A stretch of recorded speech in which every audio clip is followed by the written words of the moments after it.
Chapter 1307. What's the matter? Ian waved his hand in front of Gu Mengmeng's eyes. Are you giving it to me or not? Gu Mengmeng looked up and stared at Ian for a while, before standing up and returning to the house to take out the other feather fan. She handed it to Ian. Here, use this to coax Mandy. I don't need you to catch Melody for me. This fan. I don't like it anymore. It was not that she didn't like it, but it was too burdensome. A man had helped her to catch a bird from afar, and he had never complained about the hardships along the way. It was fine if she didn't know about it, but now that she knew, she felt that she owed Gregory just by looking at this fan. It was a really bad feeling. Ian didn't know what Gu Mengmeng was thinking about. He didn't stand on ceremony and took the fan. I won't take advantage of you. I owe you a favor. Tell me if you want anything in the future.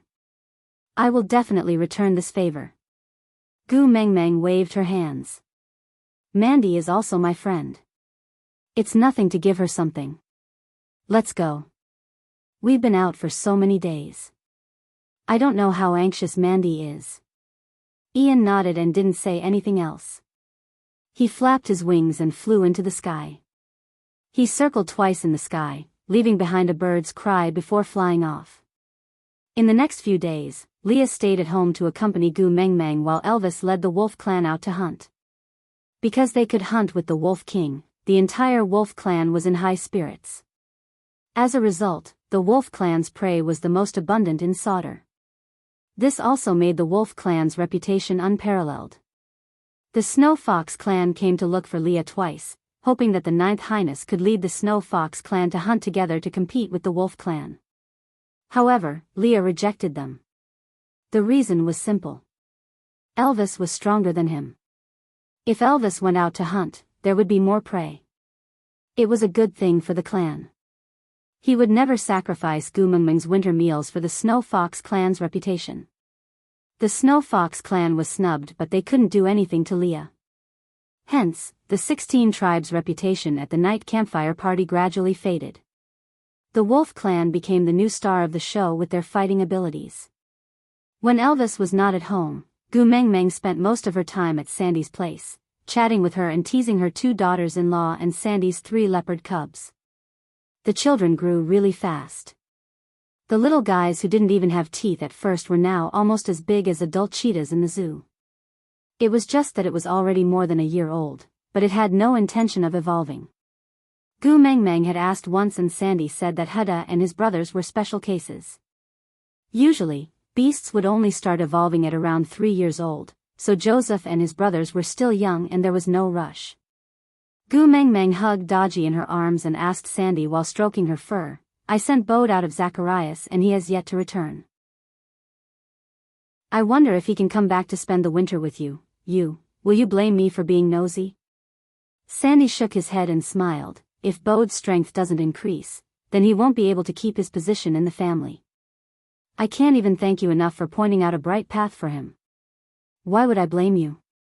Gu Mengmeng heaved a sigh of relief and felt much more at ease. She then asked, Bode is not at home this year, you can have a nest of little bears with Colin this winter. Chapter 1308. Why? Did they request it? Gu Mengmeng frowned. Sandy smiled and replied, how would they dare to make any requests? They have been well behaved ever since you taught them a lesson the last time. But, isn't this the purpose of the marriage alliance? If we want the wolf tribe to truly help Huda and Jialu wholeheartedly, I, as the partner of the marriage alliance, must give birth to a litter of offspring for the wolf tribe.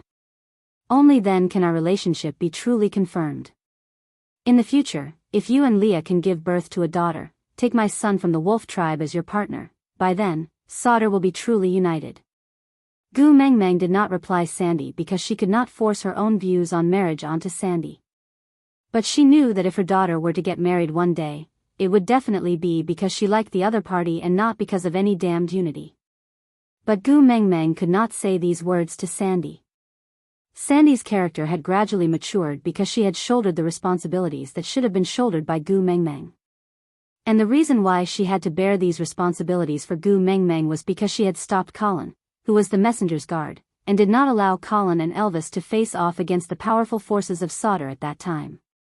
That bit of guilt had taken root in her heart, and she used all the resources she could to compensate for that guilt. No matter how many times Gu Mengmeng told her not to take that matter to heart, she had never blamed Sandy. But Sandy could not overcome the barrier in her heart. Whenever there was something that she could have done for Gu Mengmeng but did not, she would be tormented by that guilt until she could not eat or sleep well. At the end of the day, she cared too much about Gu Mengmeng. In the evening, the people who had gone out to hunt gradually returned. Elvis was anxious to see Gu Mengmeng and naturally took the lead. The wild wolves sent the prey back to the stone castle first, while Elvis went straight to Sandy's house to fetch her. Sandy's 7 partners followed closely behind Elvis.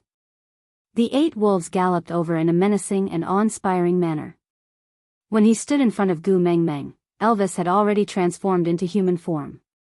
He scooped Gu Mengmeng up from the stool and hugged her in his arms. He kissed her little face and said, "I missed you so much." During the days that Elvis had been out hunting, this was the first sentence he would say every day when he saw her. At first, Gu Mengmeng felt that he was too mushy, but now she was used to it. Hence, Gu Mengmeng hugged Elvis back and said, "It's been hard on you, I missed you too." The 7 wolves of the Sandy family were panting heavily when they finally regained their footing. Even though they were trying their best to suppress it, it was already extremely difficult for a level 4 orc to keep up with a Beast King's speed, let alone a level 3 orc. But even so, their eyes were still shining with excitement. The more powerful the king, the more powerful the race. The desire of males for power was endless. Just as Elvis was about to carry Gu Mengmeng away, he saw a yellow figure speeding towards them. It came to a sudden stop in front of Sandy, kicking up a cloud of dust. Gu Mengmeng fixed her eyes on it and smiled knowingly. "Hubby, let's go home." Gu Mengmeng patted Elvis's shoulder, indicating for him to leave. Elvis said, "Aren't you going to greet Bode?" Gu Mengmeng smiled knowingly and said, "Absence makes the heart grow fonder. Why should we stay and be the third wheel?" Absence makes the heart grow fonder? Elvis did not understand. Chapter 1309. Elvis understood and gave a knowing smile. He carried Gu Mengmeng and left quickly. When they returned to their own cave, they realized that there were 2 more people in the house. It was Qi Xian and Kanwu, who were supposed to be in Zacharias. Gu Mengmeng was extremely surprised and overjoyed. She jumped down from Elvis's arms and hugged her 2 sons tightly. She grinned so widely that only her eyes could be seen. "Mum, we are here to see you." Kanwu laughed in a humming voice. Gu Mengmeng said, "Good, so good." Qi Xian just smiled and allowed Gu Mengmeng to hold his arm as they entered the stone castle. Elvis shot a look at the wild wolf, who immediately went to the meeting room to call Huda and Jiayu back. Once the 4 children returned home, Elvis and Leah could only be considered as murals. Already used to this kind of family status, Elvis could not be bothered to fight for attention with his 4 sons. So, Leah turned to cook while Elvis cleaned up the day's prey and arranged them neatly. "Why are the 2 of you here?" Gu Mengmeng sat by the bed and looked at her 4 sons who were seated in a circle around her. She was in a great mood. Qi Xian said, "When father-in-law came to Zacharias, he said that Mum might not have the time to visit us this year. Kanwu and I were afraid that you would miss us, so we came back to see you." As Qi Xian said, he turned to look at Kanwu and said, "Don't you have something to tell Mum?" Kanwu nodded and grinned at Gu Mengmeng with his big white teeth. "Mum, I have leveled up. 2nd level orc." Gu Mengmeng was overjoyed.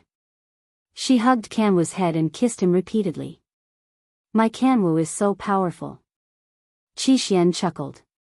"Mum, you are favoring one over the other. You didn't treat me like this when I leveled up." Upon hearing that, Gu Mengmeng pounced at him without another word. But Qi Xian caught her and said, Don't. I was just saying casually. If you really kiss me, I am afraid I won't be able to walk out of this stone castle."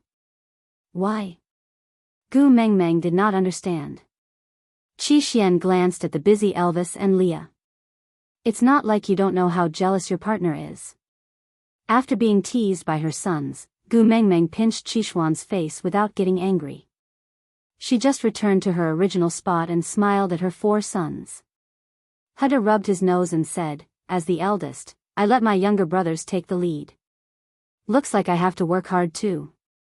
Jiaoyu, however, looked unconcerned as he said, Kanwu has always walked the path of brute force. It is normal for him to accumulate battle experience quickly. Don't compare yourself to him. He's just a brute. Kanwu straightened his neck and said, do you want to fight with this boorish fellow? Jiaoyu smiled as he shook his head and said, it's so boring to fight with a first-level beast like me. To the left of the door, there's a level 4 snow fox cooking. To the right of the door, there's a level 5 snake hanging on the tree. Upstairs, there's a beast king sorting out the prey. Oh, there's a female beast king sitting in front of you. If you're really capable, challenge them to a fight. Kanwu didn't back down and said, apart from my mother, I will definitely challenge the rest and I will definitely win. Why apart from Mummy? Jiaoyu smiled and asked, why, are you sexist? Kanwu raised his head and said, how is that possible? I won't discriminate against Mummy. I'm just afraid she will cry if she loses. Chapter 13:10. Gu Mengmeng wrapped her arms around Elvis's neck and said proudly, how is it? Isn't my son full of ambition? His words were powerful and impassioned. Too manly. As long as Gu Mengmeng was happy, Elvis would naturally go along with what she said. He nodded and said, yeah, very imposing. Although Kanwu had always had a strained relationship with Elvis, which son did not want to receive his father's approval? So, although Elvis's compliment was mostly to please Gu Mengmeng, it was a great affirmation for Kanwu. Kanwu, tell Mummy, how did you level up? Gu Mengmeng asked. Kanwu glanced at Qi Xian and smiled. Oh, second brother said that in order to raise the overall strength of the tribe, he often arranged for beastmen of the same level to spar with each other. After fighting a lot, he would level up. Upon hearing that, Gu Mengmeng felt that this was a good idea. She turned to look at Leah. Before she could speak, Leah continued Gu Mengmeng's words. We can use this method back in Saint Nazaire, but not in Sauter for now. Gu Mengmeng thought about it and agreed. Sauter's 3 forces were all trying to suppress the other 2. The previous night campfire party was so chaotic that it could almost be compared to empresses in the palace. If it was a normal sparring session, someone would die sooner or later. Gu Mengmeng nodded in agreement. Kanwu hesitated for a moment before saying to Gu Mengmeng, Mummy, there's something else I have to tell you. Gu Mengmeng looked at Kanwu's hesitant face and asked, what's wrong? Kanwu lowered his head, not daring to look at Gu Mengmeng in the eyes. He said in a small voice, what exactly happened? Kanwu had never been a wishy-washy child. This was the first time he was so timid. Gu Mengmeng's instincts told her that he was in trouble. She said worriedly, don't worry, your daddy is here to support you. Tell me, what exactly happened? Kanwu scratched his head and said, nothing much, it's just that I took over the stray beasts camp. Huh? Gu Mengmeng did not react for a moment. Kanwu thought to himself, since he had already done it, no matter how angry his mother was, she would not strangle him to death. Hence, he mustered up his courage and said, I have taken over the stray beasts camp. Why did you take over that place? Gu Mengmeng could not understand. Kanwu said matter-of-factly, Mother's favorite grapes are in the territory of the stray beasts. I'm not willing to see second brother pluck grapes every year as some stray beast young master, so I took over that place. Every year, Mummy, and I took over that place. Mummy and I will go over to help you too. Kanwu nodded and replied, us 4 brothers promise to be Mother's support in the future and give the best things in the world to Mother. Since that grape is Mother's favorite, I can't let it fall into someone else's hands. Mummy, I said, you, I, and, king, I, and you, I, comma, you, he, you, I, and, I, and. Goo, you, and, you just, you, and I, with, and not. Chapter 13:11. Elvis placed his large hand on Kanwa's shoulder. His gaze was solemn, determined, and cautious. You did the right thing. This time, Elvis had truly acknowledged Kanwa. As a wolf, he should have the ruthlessness of a wolf. Gu Mengmeng was very kind and meticulous. This was fine as a female, but she would appear to be indecisive as a male. On the contrary, Elvis was rather satisfied with Kanwa's decision. With Qi Xian watching from the side, he did not believe that Kanwa had acted rashly. Gu Mengmeng sighed. She knew that the beast world had its own rules of conduct. Modern morals and values did not apply here. Taking by force was the right thing to do. But Gu Mengmeng could not get used to this. Then how did the stray beasts react after you took over? Since they had already done it, Gu Mengmeng was more concerned about the aftermath. Kanwa twitched his lips. It is precisely because they did not do anything that second brother said he was worried and asked me to inform mother. That Cole is perverted and evil. I wonder what tricks he is playing behind the scenes. Second brother said his instincts told me that he is definitely plotting something against mother. He can't even get close to me now. And even if he did, he is not my match. Moreover, I still have your father guarding me. But according to his usual style, he will either use the four of you or your mother-in-law to threaten me. Anyway, he can't come up with any new tricks. Qi Xian, who had been silent all this while, slowly opened his mouth. Mother, don't underestimate the enemy. Be careful. Gu Mengmeng nodded. She smiled and rubbed Qi Xuan's head. It's all right. Your daddy Leah is by my side. No matter what tricks Cole plays, he will not succeed. Qi Xian nodded. His gaze landed on Leah, who was carrying a pot and setting the table. Mother has one scholar and one warrior by her side. It can be considered foolproof. But it is easier to dodge a spear in the open than an arrow in the dark. You must be more vigilant in everything. Gu Mengmeng nodded in agreement.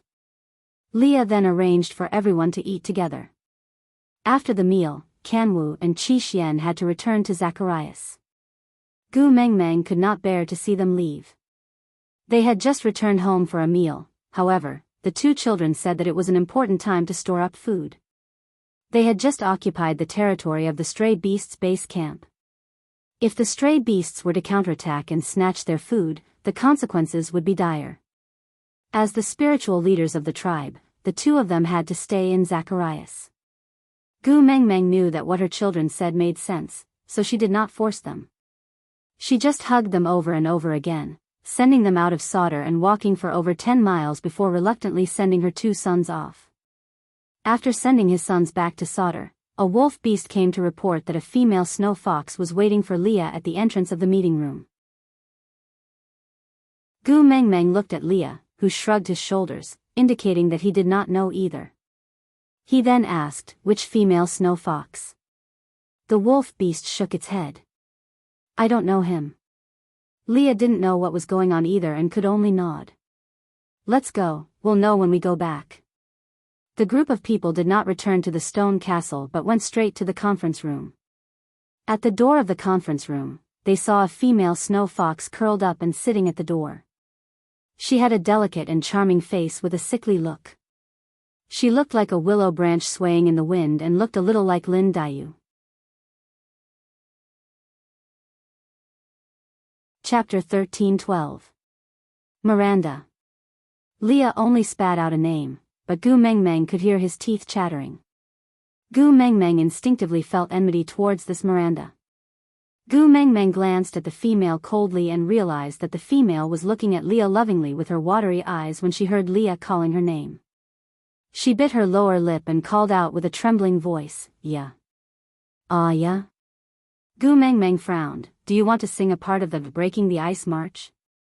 Lee's frown deepened when he heard this form of address.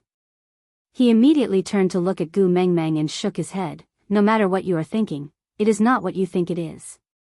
With that, he carried Gu Mengmeng from Elvis's arms and said, let's go home first, I can explain.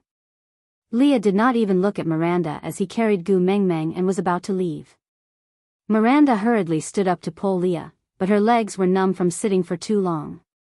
The moment she stood up, she pounced towards Leah. If Gu Mengmeng did not see wrongly, she seemed to want to tear off Lee's beastskin dress. But Leah was after all a 4th-level beast. Even if he was carrying Gu Mengmeng in his arms, he was not someone a female could casually touch. He just dodged to the side and avoided Miranda. Seeing Miranda fall to the ground pitifully, Leah did not even blink and said coldly, if you still want your claws, you better control them. My female doesn't like others touching me. With that, Leah carried Gu Mengmeng and left without looking back. Miranda lay there sobbing softly, saying in a heartbroken manner, Aya, how could you do this to me? Aya, do you know how difficult it was for me to come back to see you? Aya, Aya, Miranda's voice was not loud. It was not a hysterical cry, but a soft moan that sounded like she was muttering to herself.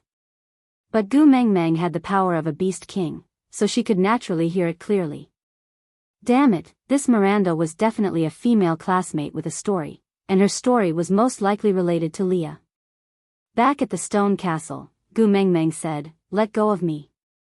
Gu Mengmeng needed to stand at a place where she could look at Lee's eyes to have a good discussion about Aya. But Leah was unusually stubborn as he hugged Gu Mengmeng tightly. I'm not letting go. You must have misunderstood me now. If I let go, you will run away.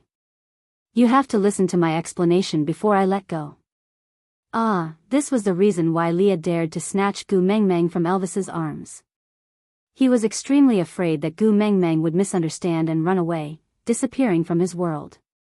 I won't run, let go of me first, Gu Mengmeng said. Leah shook his head. Mengmeng, it's enough that we had that misunderstanding with Nina. I was really afraid that you would get angry and abandon me again. You would say that you would never see me again, that there was only you and me and no us. I was also afraid that once I let go of you, I would see you frowning, cry, jump into the lake and say that the beast world is not good at all, that you don't like it here, don't like me. Mengmeng, I'm really afraid. Don't struggle, let me hug you like this, I beg you.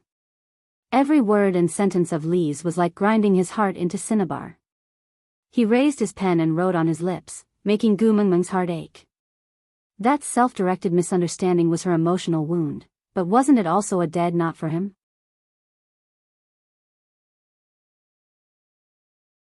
Chapter 13:13. With Gu Mengmeng's current abilities, if she really wanted to struggle free, Leah would not be able to hold her at all. Sighing, Gu Mengmeng gave up struggling and allowed Leah to hug her tightly as he wished he could rub her into his body. I won't struggle free, tell me. What's the matter with Aya? Leah felt Gu Mengmeng's obedience and his heart was no longer in a mess.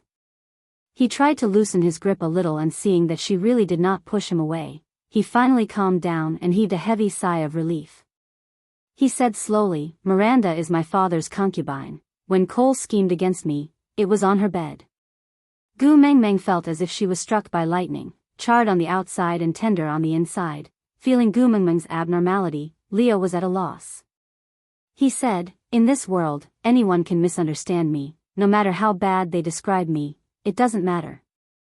Only you can't. Gu Mengmeng, you said before that you believe me. Nothing happened between Miranda and me, I'm really innocent. Gu Mengmeng hesitated for a moment, but still reached out to gently touch Lee's back. She said, I know, I believe you. Your mating mark is on my left ear, of course there's nothing between us. Upon hearing that, Leah nodded his head heavily. He first kissed Gu Mengmeng's left ear. Gu Mengmeng could feel that his lips were trembling and even his breathing was vibrating. With the joy of surviving a calamity, Leah then dared to let go of Gu Mengmeng slightly. He held on to her shoulders with both hands and distanced himself from her. He peeked at Gu Mengmeng's expression secretly.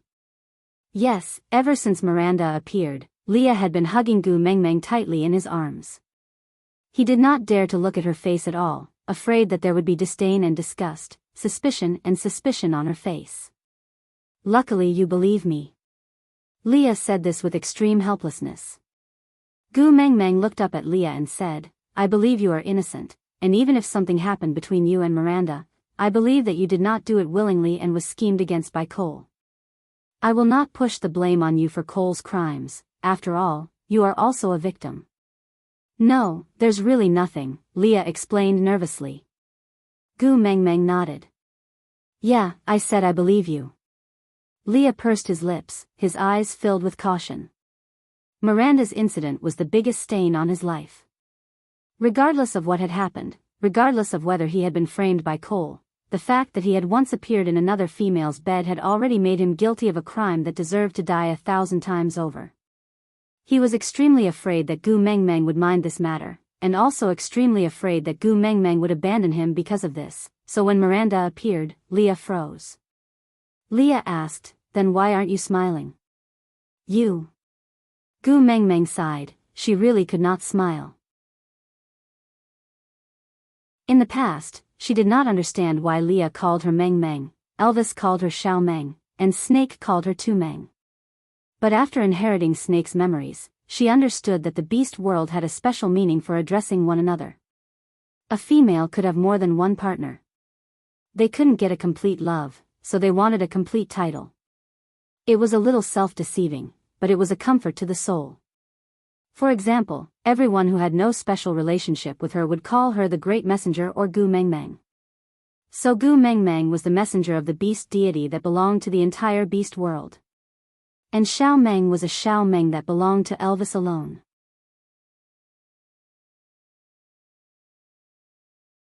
Chapter 13-14. Tu Meng, on the other hand, was the Tu Meng that belonged to Snake alone. Even if they were the same person, because of the difference in their names, there would be a difference in the male's heart. So, Gu Mengmeng really minded the fact that Miranda had a nickname for Leah. She did not even call Leah Aya, so what right did Miranda have to call him that? I mind Miranda. Gu Mengmeng said straightforwardly, why did she call you Aya? What was the relationship between the two of you in the past? I can see that her attitude towards you is not like an elder to a junior, but more like a woman's admiration, infatuation, and unattainable desire towards a man. Don't try to deny it, I recognized her expression just now. It was the same expression on my face when you were fooling around with Nina. You can ask Elvis if you don't believe me. Leah was most afraid of Gu Mengmeng's cold violence. She did not speak or ignore him, not even giving him a chance to explain or coax her. That was the most torturous. Now, she was like a machine gun in an overbearing manner, which made Leah feel at ease. As long as she was willing to ask, she was giving him a chance to explain, at least to prove that she did not intend to abandon him. His heart gradually returned to his chest. Leah kissed Gu Mengmeng's brow gently and said in a hoarse voice, my darling, thank you. This. Gu Mengmeng was just about to start a big fight with Leah, but the moment the fire was ignited, it was extinguished by Lee's gentle words. The anger in her chest was instantly reduced by half. Facing Lee's humble and doting smile, Gu Mengmeng could not bring herself to be ruthless and the lines on her face softened. She pushed Leah and said, what are you thanking me for? Don't think of bluffing your way out of this easily, I am quarreling with you here. Leah smiled as he placed Gu Mengmeng on the bed. He sat on the floor and propped one hand on the edge of the bed outside of Gu Mengmeng's thighs, while the other hand held Gu Mengmeng's little hand and played with it. He looked up at Gu Mengmeng and placed himself in a lower position than her. He smiled and said, how can I bear to quarrel with you? Scold me if you feel uncomfortable, I will listen. I'll explain it to you after you're done scolding and vented your anger, okay? Seeing Leah in this state, Gu Mengmeng felt as though she had punched cotton. She was hysterical, but he smiled and said, you look so good scolding me. With that, Leah transformed into his beast ears and flapped his wings twice. He lowered his head in front of Gu Mengmeng and laid on her thighs gently, saying, if you're still angry, then pull my ears. I won't dodge or dodge, I'll let you pull until you're appeased, alright? Gu Mengmeng looked at the pair of white and furry fox ears and the thick and clean big tail behind Leah. At that moment, she could not even let out her anger. What you're saying makes it sound like I'm being unreasonable and unreasonable. As Gu Mengmeng spoke, she could not help but touch Lee's ears. She did not reject the tail that Leah carefully placed in her arms and hugged it with her other hand. Damn it, this damned furry fetish was really a bad habit. Glaring at Leah, he cursed in his heart, acting cute is shameful, but it's really F***ing useful.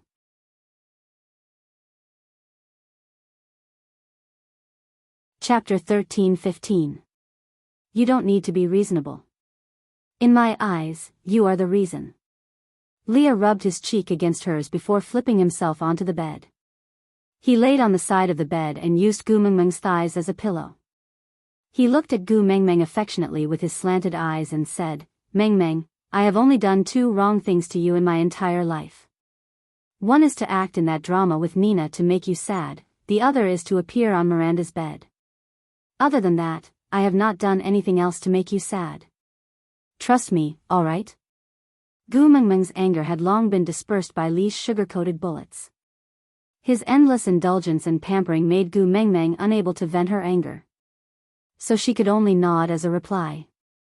Leah placed Gu Mengmeng's little hand by his lips and kissed it before continuing, I will tell you everything you want to know without hiding anything.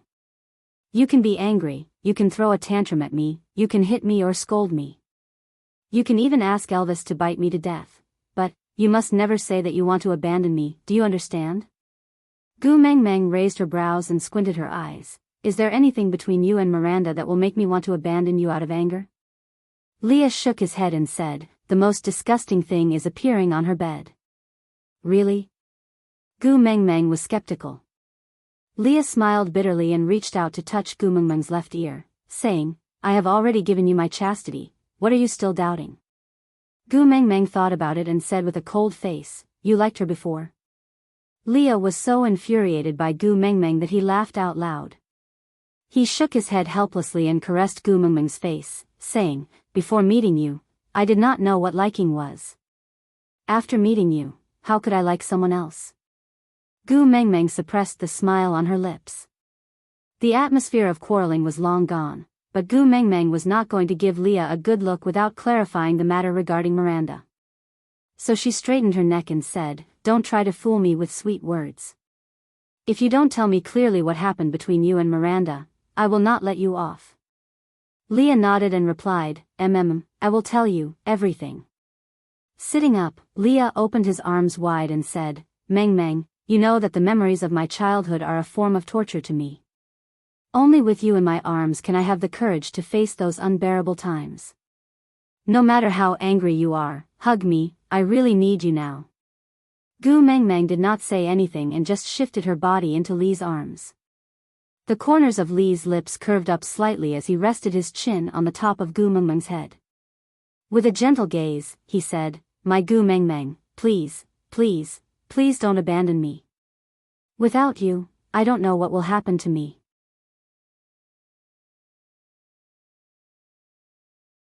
Chapter 13-16. My partner will choose one of them, the other 2 will be chosen by my big brother, and the remaining 3 will be arranged by someone else. It was as if Leah was talking about someone else's matters.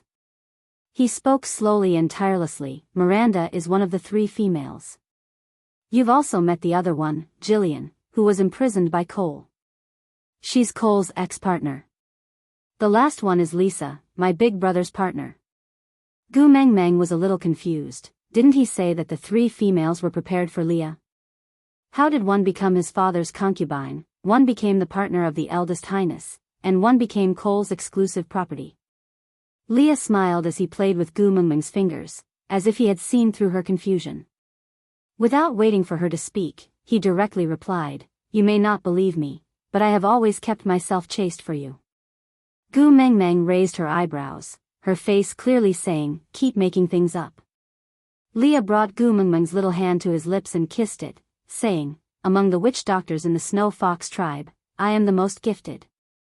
So I managed to predict many things that my father's generation could not predict. And things that my father and the rest could not understand, I could somehow understand. I know that the messenger of the beast deity is about to descend, and I can even predict the approximate location, but these I have never told anyone. Gu Mengmeng knew about this. Elvis had told her before that when Leah chose the location for Saint Nazir, he did not choose it randomly, but used the lake that she had transmigrated from as the center point, and expanded the area in all directions.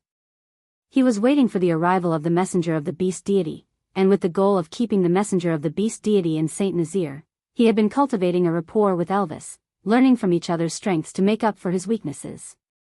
Leah pinched Gu Mengmeng's little face, saying, "Since young, I have known that the person I will mate with is the messenger of the beast deity, so I naturally have to keep my chastity. But I can't tell anyone about this beforehand, because only when the information is sealed, can I gain an absolute advantage. When I meet you, I can crush all the other pursuers, and become your favorite vixen." A crafty look flashed across Lee's eyes, and he smiled, continuing, "In order to hide my own motives, I could only allow those old fellows from the Elders' Council to arrange for these 3 females to stay by my side. To put it nicely, they were childhood sweethearts, but in my eyes, they were just 3 troublemakers that kept sticking to me. In order to hide from them, I hid in the secret room every day to study the secret book or to learn witchcraft from my father. With my talent and hard work, my achievements in the witch doctor world came from this. Unfortunately, my avoidance and coldness didn't wake them up, nor did it make them disheartened. Instead, it made their fighting spirit even more aroused. Endless tricks, hundreds of pestering, it really made it hard for me to deal with them. Looking at their eyes that were getting hotter and hotter day by day, I felt like I was sitting on pins and needles, feeling more and more danger, so.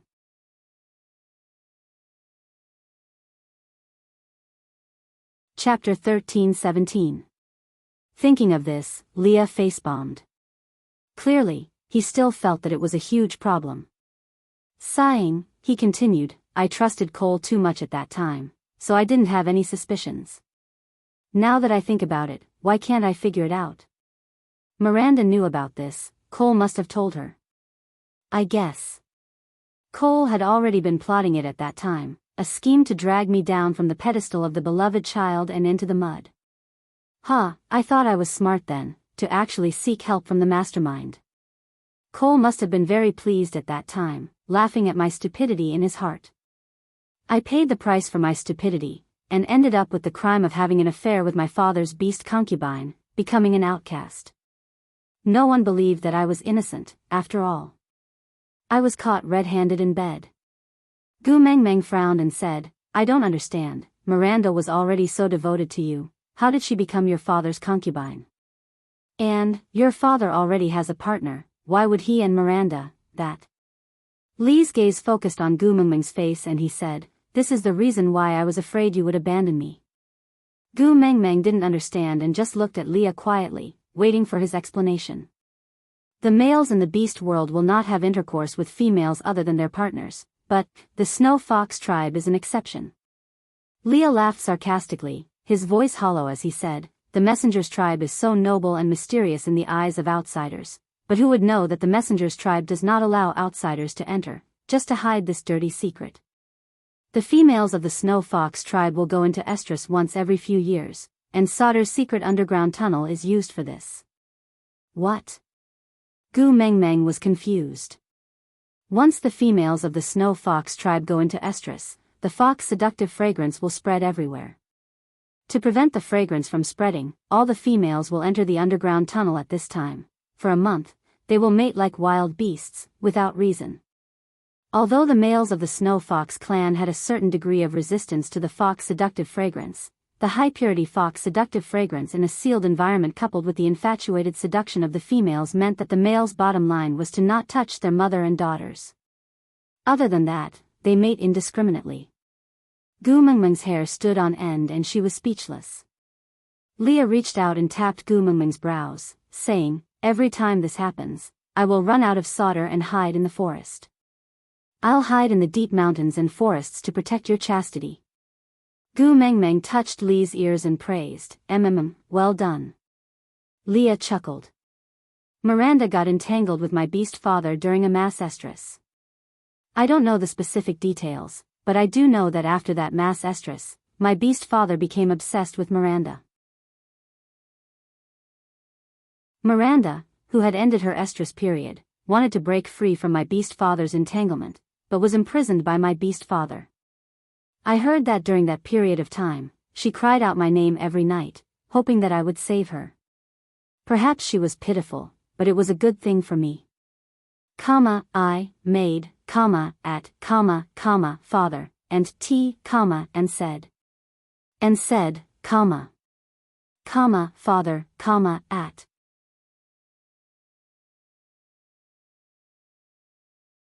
Chapter 13:18. Gu Mengmeng neither shook her head nor nodded. She was struggling internally. Gu Mengmeng knew that she was not that saintly to say that Leah should save Miranda. Leah and Miranda did not have that kind of relationship and he had no reason to save her. Moreover, if Leah went to save Miranda, Miranda would be even more certain that Leah liked her and would probably pester Leah to mate with her. Damn it, she still wanted to mate with her son after sleeping with him. What kind of twisted ethical relationship was that? Just thinking about it made her feel disgusted. Leah was right not to get involved in this. However, as a female, she was imprisoned in a small room, being pressed down on by someone she didn't like, and being forced to do whatever he wanted. She struggled to no avail, hoping that her beloved would step on a rainbow cloud and descend like a hero to take her away from the abyss. However, her beloved was indifferent and didn't even look at her.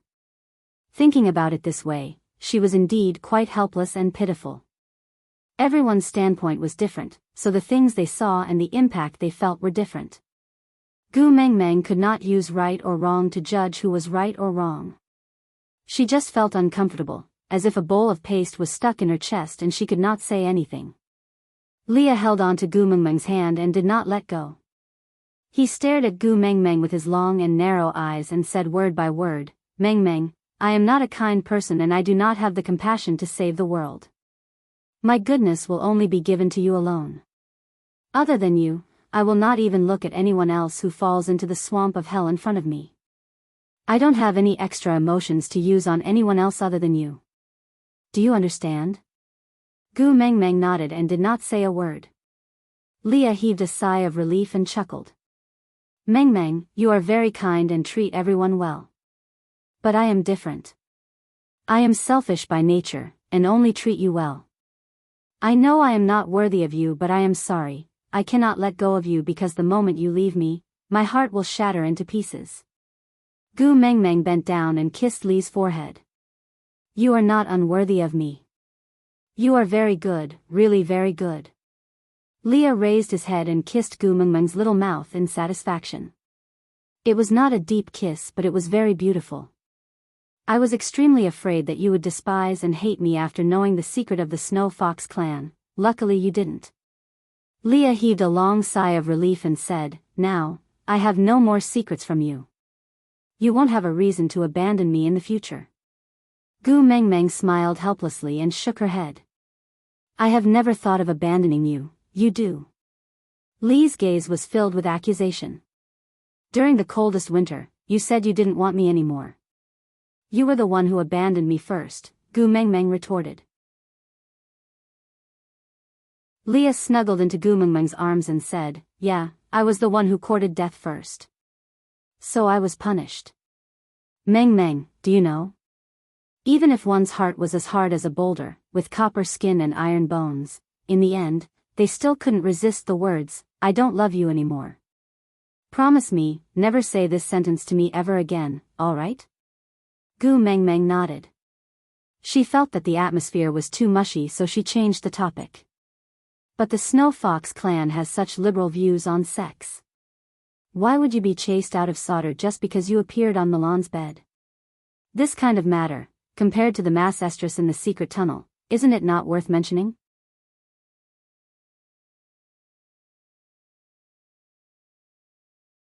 Chapter 13:19. The dirtier and dirtier the inside, the more they want to look noble and bright on the surface. Mass estrus is Sauter's biggest secret. To cover up this secret, they tried their best to portray the Snow Fox tribe as pure and holy, seeking a noble and empty reputation in the beast world. They carried out their despicable deeds with an air of arrogance. Gu Mengmeng was stunned for a moment before saying, "So, they want to be whores while maintaining a chastity?" Leah nodded and said, "Yeah, something like that." Gu Mengmeng remained silent for a moment before asking again, "Leah, let me ask you. In the past mass estrus incidents, did anything like what happened between your father and Miranda? Did they not interact much in the past and suddenly become stubborn after one round of pleasure?" Leah shook his head and said, "Who can tell who is who in a mass estrus situation? They just don't have any rationality and don't want to vent their beastly desires. Most of them are fine after coming out and can't even tell who is the person they have been with for a month. Who would suddenly become stubborn?" Gu Mengmeng nodded and bit her lower lip lightly as she fell into deep thought. Leah looked into Gu Mengmeng's eyes and asked, "What are you thinking about?" Gu Mengmeng was brought back to her senses by Leah. She hesitated for a moment before continuing, "Do you think your father's sudden stubbornness towards Miranda could be Cole's doing?" Leah frowned and his brain was working furiously. His eyes lit up and he said, "You mean the bewitching spell?" Gu Mengmeng nodded and said, "Under normal circumstances, it is very difficult for a high-level witch doctor like your father to fall for it. But mass estrus happened in an airtight environment like the secret tunnel, so the purity of the fox's seductive fragrance must be unprecedentedly high. As long as the timing is right, the success rate of casting the bewitching spell is very high. This is the only way to explain why your father suddenly became interested in the partner he had originally arranged for you and was so stubborn to lock her up and make her his." Leah nodded in agreement. Suddenly, he smiled and said, "So my beast father's death was not caused by him vomiting blood after seeing me and Miranda having an affair. It was because of the bewitching spell. I only know that I am innocent, but I never thought that I had been carrying the blame for Cole all these years." "You've never thought about it?" Gu Mengmeng was a little surprised. By right, with Lee's intelligence, there was no reason he could not think of this. Leah shook his head and said, "I knew it was Cole who set me up, but I did not think about Beast Father's death. I really thought that I had angered Beast Father to death and felt guilty for many years." Gu Mengmeng patted Lee's shoulder lightly and said, "It's all in the past, don't think about it anymore." Leah chuckled and pinched Gu Mengmeng's little face. "Silly girl, didn't I already say? The only one who can make me sad in this world is you. As long as you don't leave me, nothing can hurt me." Gu Mengmeng smiled and nodded, agreeing that she would not leave him. Then, she asked, "But this Miranda suddenly appeared, how should we deal with her?"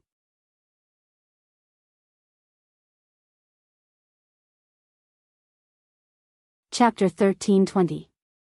"Then how do you plan to deal with it?" Gu Mengmeng asked softly.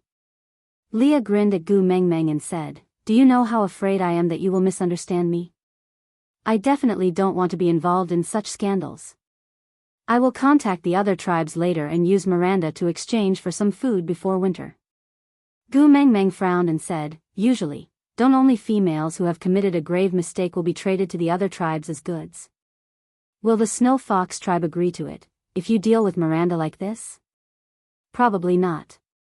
Leah chuckled and said, "Now the Snow Fox tribe, Wolf tribe and the 16 tribes are in a stalemate, each with their own territory.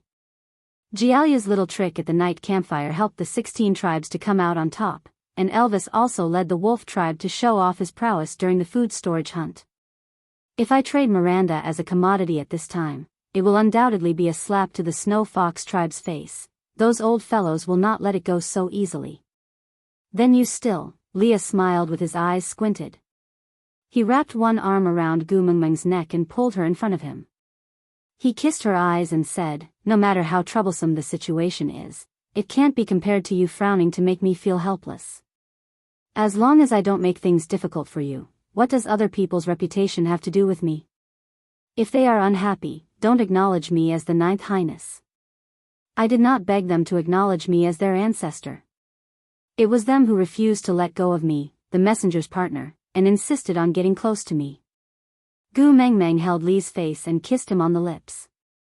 She said, Why don't I be the bad guy and say that I am jealous and cannot tolerate Miranda? I want to see who dares to criticize me.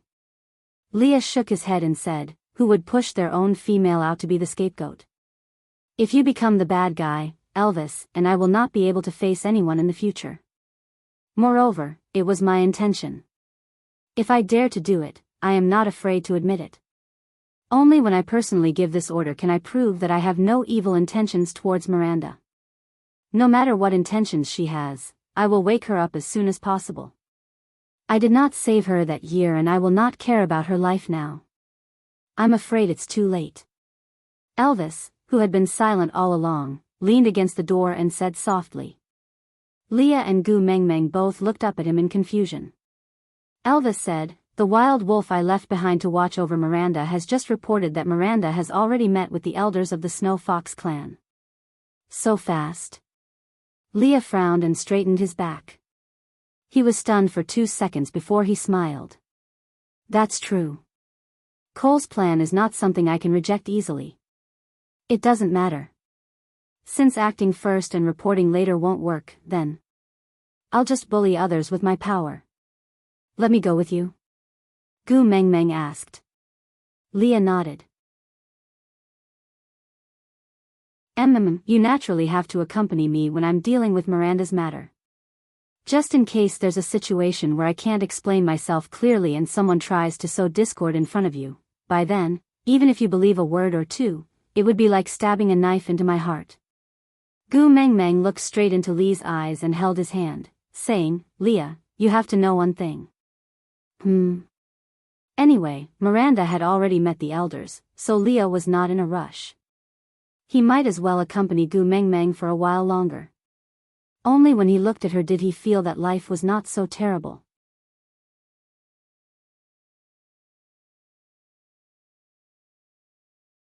Chapter 13:21. Both of you are the people I love. No matter what I hear or see, I will always choose to believe both of you at the first instance. No matter how much evidence is thrown in my face, as long as you say no, I will believe you. So don't be so cautious and fearful. I will not try to understand my lover from other people's mouths. Leah and Elvis both smiled and nodded. They kissed Gu Mengmeng's cheeks and replied gently, all right. Gu Mengmeng then nodded and said, go and settle Miranda's matter. If my presence can make you feel at ease, I will accompany you.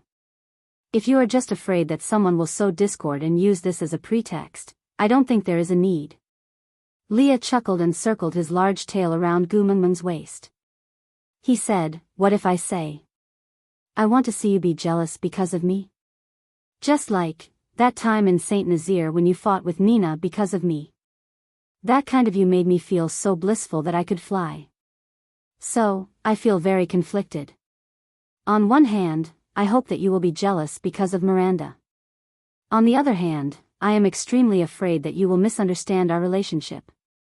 TSK, I don't even know what I want. Gu Mengmeng rolled up her sleeves and said, you want to see me fight with other females because of you? All right, I will satisfy you. But you have to answer a question of mine first. Yeah, I will tell you everything I know. Gu Mengmeng placed her hands on her waist and said, you still haven't told me why Miranda cares about you, Aya? Gu Mengmeng emphasized the word, Aya, causing Leah to laugh out loud. He moved closer to Gu Mengmeng's ear and bit her earlobe. He said softly, because she is shameless. She actually stole the nickname that belongs to you. Gu Mengmeng, you have to snatch it back. Gu Mengmeng raised her brows and looked at the unreasonable Leah. Leah smiled in a flattering manner and said in a flirtatious manner, everything I have belongs to you, including any nickname. That Miranda took it without asking and treated it as a thief. So you never agreed to let her call you that, right? Gu Mengmeng asked. Leah nodded seriously and said, why would I allow her to give me a nickname when I'm avoiding her? All right then. Don't feel bad when we start tearing at each other. Leah kissed Gu Mengmeng's face lightly and said, I will only feel sorry for you for being tired. I don't care about other people's lives. Gu Mengmeng nodded. Let's go. The family of 3 exited the stone castle and a huge pack of wolves followed them. As usual, they stopped outside the meeting room while Leah carried Gu Mengmeng into the meeting room.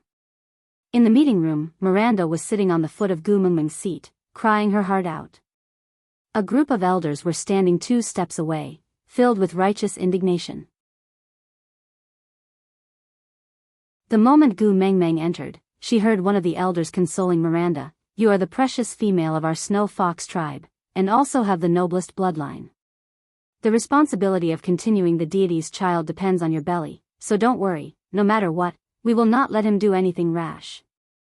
Gu Mengmeng laughed coldly and said, "I wonder if the beloved child that elder is referring to is my Leah?"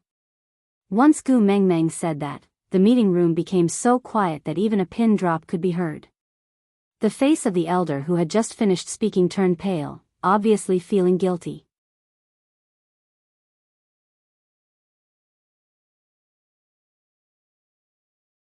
Chapter 13:22. As if Miranda had an infectious disease, he said, "Who do you think you are? How dare you lay your hands on the seat of the tribe leader?" Miranda's shoulders shook in aggrievement as she sobbed softly.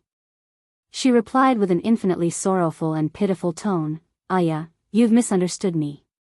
It's because I fell outside and hurt my leg, and I couldn't stand up, and I cried so hard that I fainted. That's why the elders brought me here to sit and rest.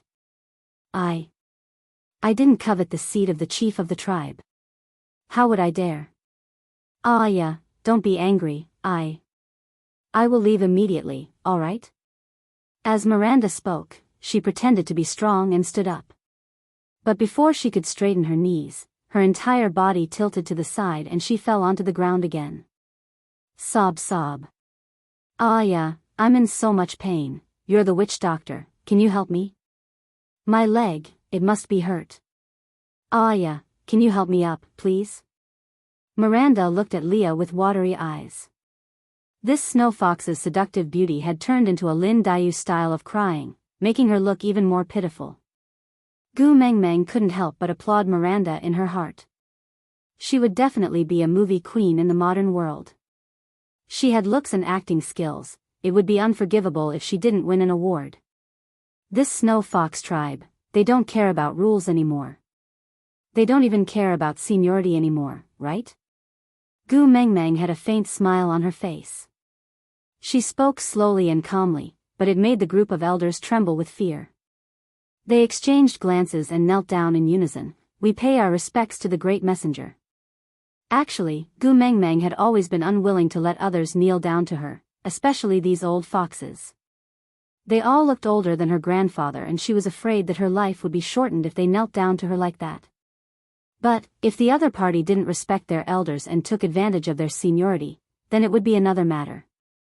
If you don't respect yourself, then who would respect you?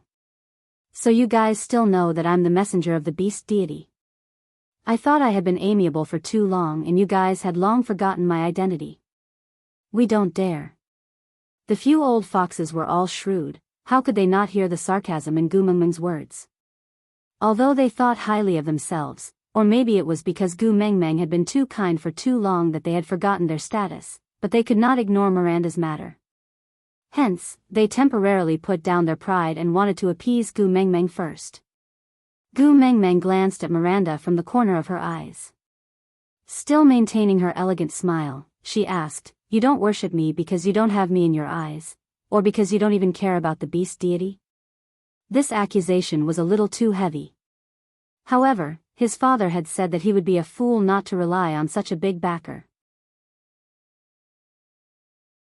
As his biological daughter, she should not rely on her father to bully others. No, it's not like that. Miranda only, because she was injured. Miranda looked like a weak little white flower, like a pitiful female lead who was bullied by an evil mother-in-law in Chiang-ya dramas. She crawled towards Gu Mengmeng miserably, her hands crossed on the ground and her forehead touched the back of her hands. She bowed to Gu Mengmeng like an ancient woman meeting an emperor. Her voice was filled with the tone of a submissive little girl. "Miranda from the Snow Fox tribe greets the great messenger."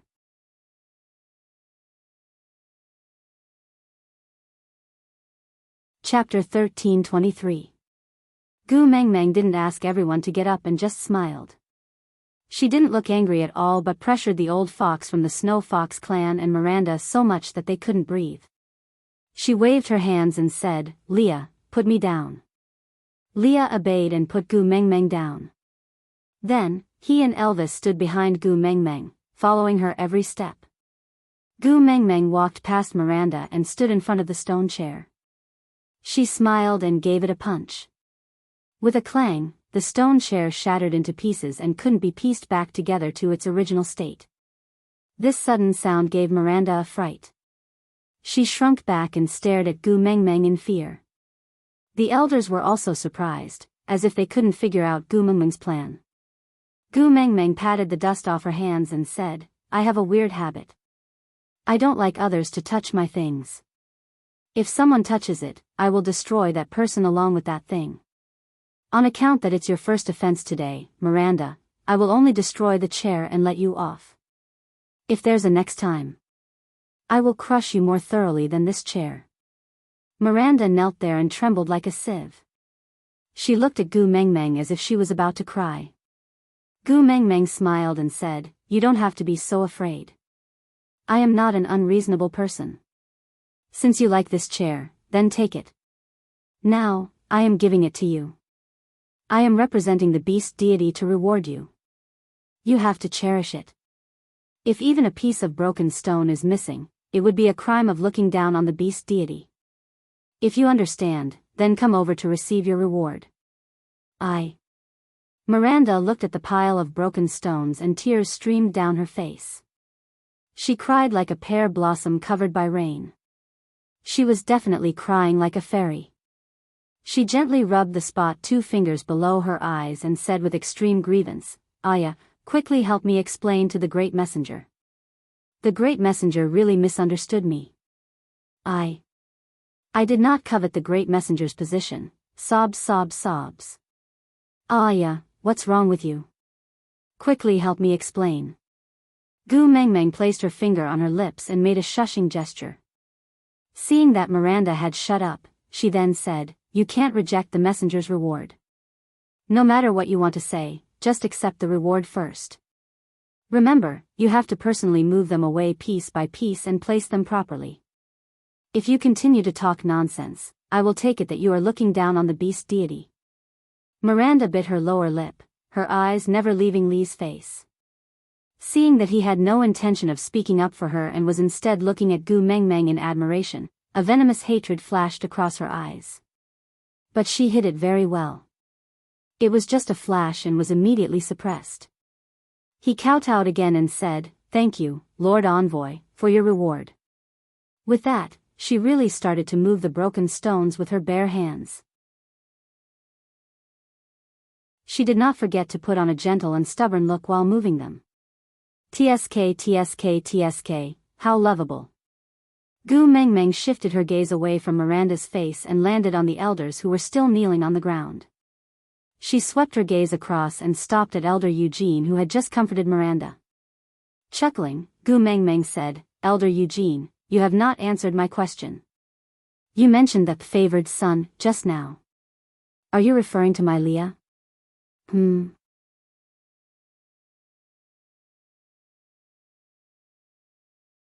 Chapter 13:24. But Leah smiled and replied, 300 years ago, I am the only deity's beloved. If you are not talking about me, then are you talking about the witch doctor from 300 years ago?" Elder Eugene lowered his head respectfully and replied, "Yes, I am talking about the Ninth Highness."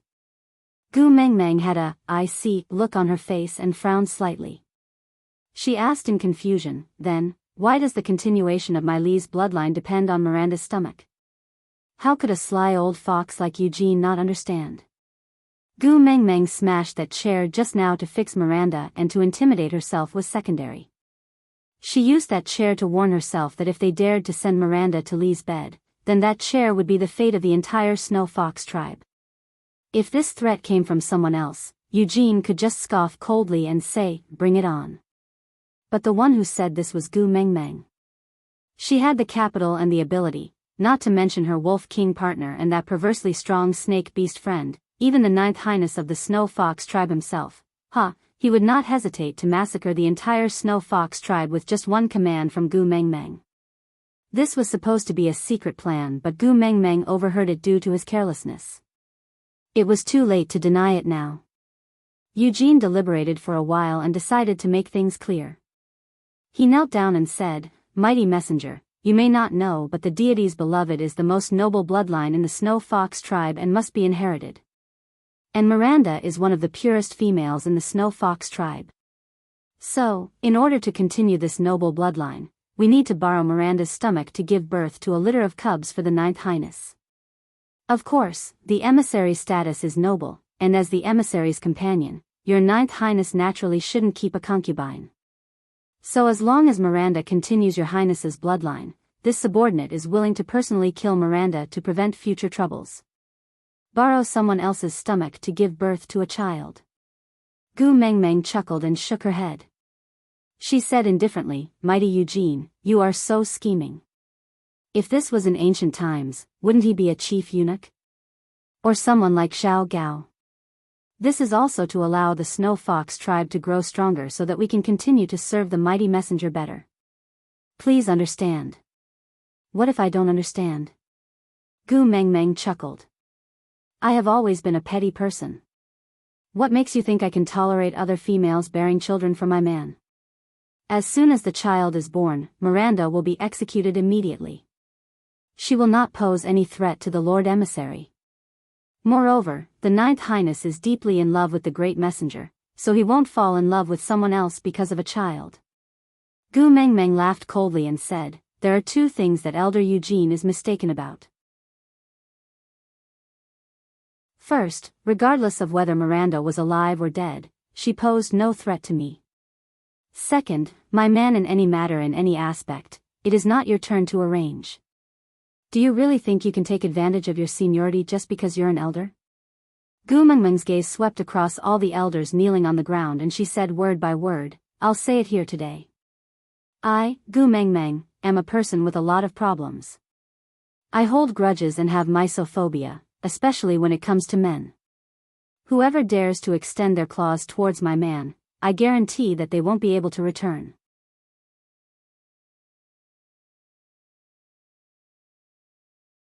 Chapter 1325. Gu Mengmeng had always been planning to give birth to a nest of little foxes for Leah, but that was one thing. Being forced to give birth by others made her very unhappy. Gu Mengmeng leaned into Lee's arms and asked with a smile, "What if I don't want to give birth?" The elders all knelt in a row in unison and said, "Then great messenger, please allow Miranda to stay and continue the ninth highness bloodline." Gu Mengmeng laughed coldly and said, "If all of you say that, I can't keep this Miranda. Leah, spread the news that Sauter wants to sell a perfect female from the Snow Fox tribe. She has good looks and a healthy body, and is the best choice for bearing children. Yeah, she should be able to sell for a good price." "All right," Leah answered gently without any hesitation. Miranda, who had just finished moving the last piece of broken stone, returned. She heard Gu Mengmeng's final verdict the moment she entered and her weak body slumped to the ground. Tears flowed down her cheeks like pearls from a broken necklace. She looked at Leah with a heart full of resentment and said, "Aya, how could you do this to me? For the sake of our past relationship, you should at least speak up for me. Even if you have a new lover now, at least I was once engaged to you. How can you just watch as the great messenger sells me off?" Gu Mengmeng took 2 steps forward and squatted in front of Miranda. She pinched Miranda's chin and scrutinized it, saying, "If your teeth are knocked out, will you not be able to sell them for a good price?" With that, Gu Mengmeng slapped Miranda's face with the back of her hand. One of her teeth loosened and Miranda spat it out together with blood. Miranda did not expect Gu Mengmeng to hit her and was so stunned that she even forgot to cry. She just stared at Gu Mengmeng in a daze. "I don't like it when you give my man nicknames so casually. It makes me very unhappy." Gu Mengmeng pinched Miranda, whose mouth was full of blood, and asked with a smile, "Didn't Cole tell you that I have a bad temper when he sent you here? Don't provoke me if you want to stay alive." "No, no." Miranda started trembling at the mention of Cole. It was different from her previous pitiful act. This time, she was really trembling and her face turned green instantly. She shook her head with all her might and said, "Cole didn't send me here. I escaped by myself, really." Miranda crawled towards Leah as she spoke. She reached out to grab onto Lee's ankle, but Leah took a step back, causing her to fall onto the ground. Her eyes were bloodshot and tears and mucus were dripping down her face. She cried extremely pathetically and shook her head desperately while shouting, "Yeah. Ninth Highness. I really escaped by myself. I went through so much trouble to escape from Cole's clutches and come back to see you. I beg you, don't sell me. This is the only place in the entire beast world that Cole doesn't dare to come to. I can only stay in Sodor to avoid that devil. I beg you, let me stay, save me." Gu Mengmeng and Leah exchanged glances. Looking at Miranda, who was crying so hard that the veins on her neck were popping out, they both believed that Miranda was speaking the truth now. The subtle reactions on her body were the most honest, and it was not something that could be deceived by acting. But, what kind of person was Cole? The person he imprisoned could escape so easily? Who would believe that? Gu Mengmeng was not a heartless person, but she understood the principle of not looking out for herself.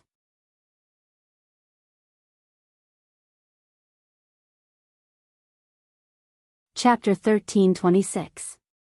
No woman would keep a woman who wanted to climb into her man's bed by her side, right? At least Gu Mengmeng knew she could not do it. "Keep your tears, I have no sympathy for my love rivals." Gu Mengmeng walked towards Leah and allowed him to pull her into his arms. He used his arm to support her butt and hugged her like a child. Gu Mengmeng used Lee's height to look down on him. "Find a buyer within 3 days and sell Miranda. This is the order of the messenger of the beast deity. Anyone who disobeys will die." With that, Gu Mengmeng glanced at the group of elders and smiled. "Don't provoke me if it's really for the good of the Snow Fox tribe. Otherwise, it's not difficult for me to make a tribe disappear without a trace in this boundless world." With that, Gu Mengmeng suddenly released some beast pressure and then quickly retracted it. Elvis stood behind Leah without anyone noticing and supported him secretly. The other elders were not so lucky and were directly pressed onto the ground, unable to get up. Miranda was a female and did not feel anything from the beast pressure. She just sat there bawling her eyes out. Seeing that Gu Mengmeng and Leah were about to leave, she shouted at the top of her lungs. "Ninth Highness, is liking you such a heinous thing?" Leah did not reply, nor did he pause. He just carried Gu Mengmeng out of the meeting room. When he came out, he saw Huda and Jiaoyu guarding the door. Their expressions did not look too good. They must have been affected by Gu Mengmeng's pressure just now. Leah said, "Make arrangements to sell Miranda within 3 days. The price is negotiable and the further the better." Jiaoyu shook his head. "Daddy Leah, you are really heartless." Leah glared at Jiaoyu and said with a serious expression, "Don't joke about this." Jiaoyu shrugged. "I know you are henpecked, you don't have to be so obvious." Gu Mengmeng did not say a word. She just laid on Lee's shoulders and looked a little dazed. How should she put it? Logic told her that her decision was right. This Miranda had impure intentions towards Leah and was also involved with Cole. From the moment they met till now, she had put on a pitiful act. It was true that she was afraid of Cole, but she did not rule out the possibility that Cole had let her come to Sodor because he knew this was the case to gain Gu Mengmeng's sympathy. Gu Mengmeng had Wang Xiaoxin's psychological knowledge, and the success rate of lying to Gu Mengmeng was about the same as buying a lottery ticket. So if one wanted to succeed, there must be at least 80% true information mixed with at most 20% true motives. Then, Miranda's identity was real, her fear of Cole was real, and her escape was real. At least Cole had made her think that she had escaped on her own. In the entire beast world, Sodor was the only place that Cole did not dare to go near because of Gu Mengmeng's presence. As an escaped prisoner who was afraid of Cole, Sodor was naturally the best choice. Moreover, Leah, whom Miranda had been pining for, was here. So Cole just had to create a chance for Miranda to escape. Her only destination would be Sauter. But Gu Meng Meng could not understand why Cole had arranged for Miranda to come to Sauter. Was it just to create trouble for Leah and drive a wedge between their relationship? In this matter, Miranda was undoubtedly just a chess piece. But once she was on the chessboard, who could be considered innocent? Both of them had their own reasons, both of them had no choice but to do so.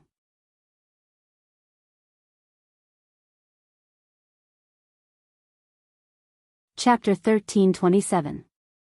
Gu Meng Meng nodded and said, Did I go overboard?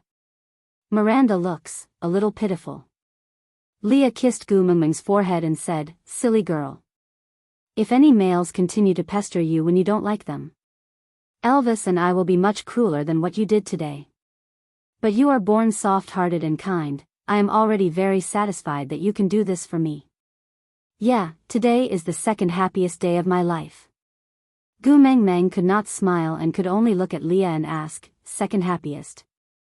Then what about the happiest day? Of course it's the day I mate with you and leave my mark on your ear. Leah smiled ambiguously and hugged Gu Meng Meng, kissing her left ear and said, Gu Meng Meng, leave Miranda's matter to me. I enjoy the sight of you being jealous because of me, but I can't bear to see you make things difficult for yourself, doing things you are not good at and don't like. Actually. Gu Meng Meng lowered her head. She could not deny that Leah was right. Gu Meng Meng had never been a white lotus, but the education she received had a moral bottom line. She clearly knew that Miranda came to Sauter with Cole's motives. Once she was thrown out, based on Cole's behavior, Miranda would definitely die. She felt a sense of guilt for pushing someone to their death just to protect her own love. Gu Meng Meng. Leah pulled Gu Meng Meng's hand to his lips and kissed it, saying, Do you know? I was so afraid that you would suddenly change the way you speak. This makes me feel as if the whole world doesn't want me anymore. I should not have forced you to do things you are not good at, I was too greedy. Forgive me this once, alright? Gu Meng Meng's lips twitched and said, It's not your fault, I was the one who insisted on handling it. I was the one who fought fiercely and now I am the one who feels guilty. I also don't know why I am being unreasonable, I just can't tolerate her, but I also didn't want to kill her. Leah patted Gu Meng Meng's back gently, comforting her while thinking. After a while, Leah said, Maybe there's a place where she can never return and Cole can't hurt her. Gu Meng Meng looked up and asked, Where? Leah replied, Moda Mountains. Gu Meng Meng's eyes brightened, he was right. The terrain of the Moda Mountains was so steep that even beast kings like her and Elvis could not climb up, much less a crippled beast like Cole. As long as they sent Miranda to the Moda Mountains, she would not be able to come down and Cole would not be able to go up. She would not be able to come back to harass Leah and Cole would not be able to kill her. Gu Meng Meng's mood brightened up instantly. She smiled. Just nice, I took the love of the sky that they were guarding at the Moda Mountains and left them a snow fox female with pure bloodline. It's considered returning the favor. After all, birds could not go down the mountain as they pleased.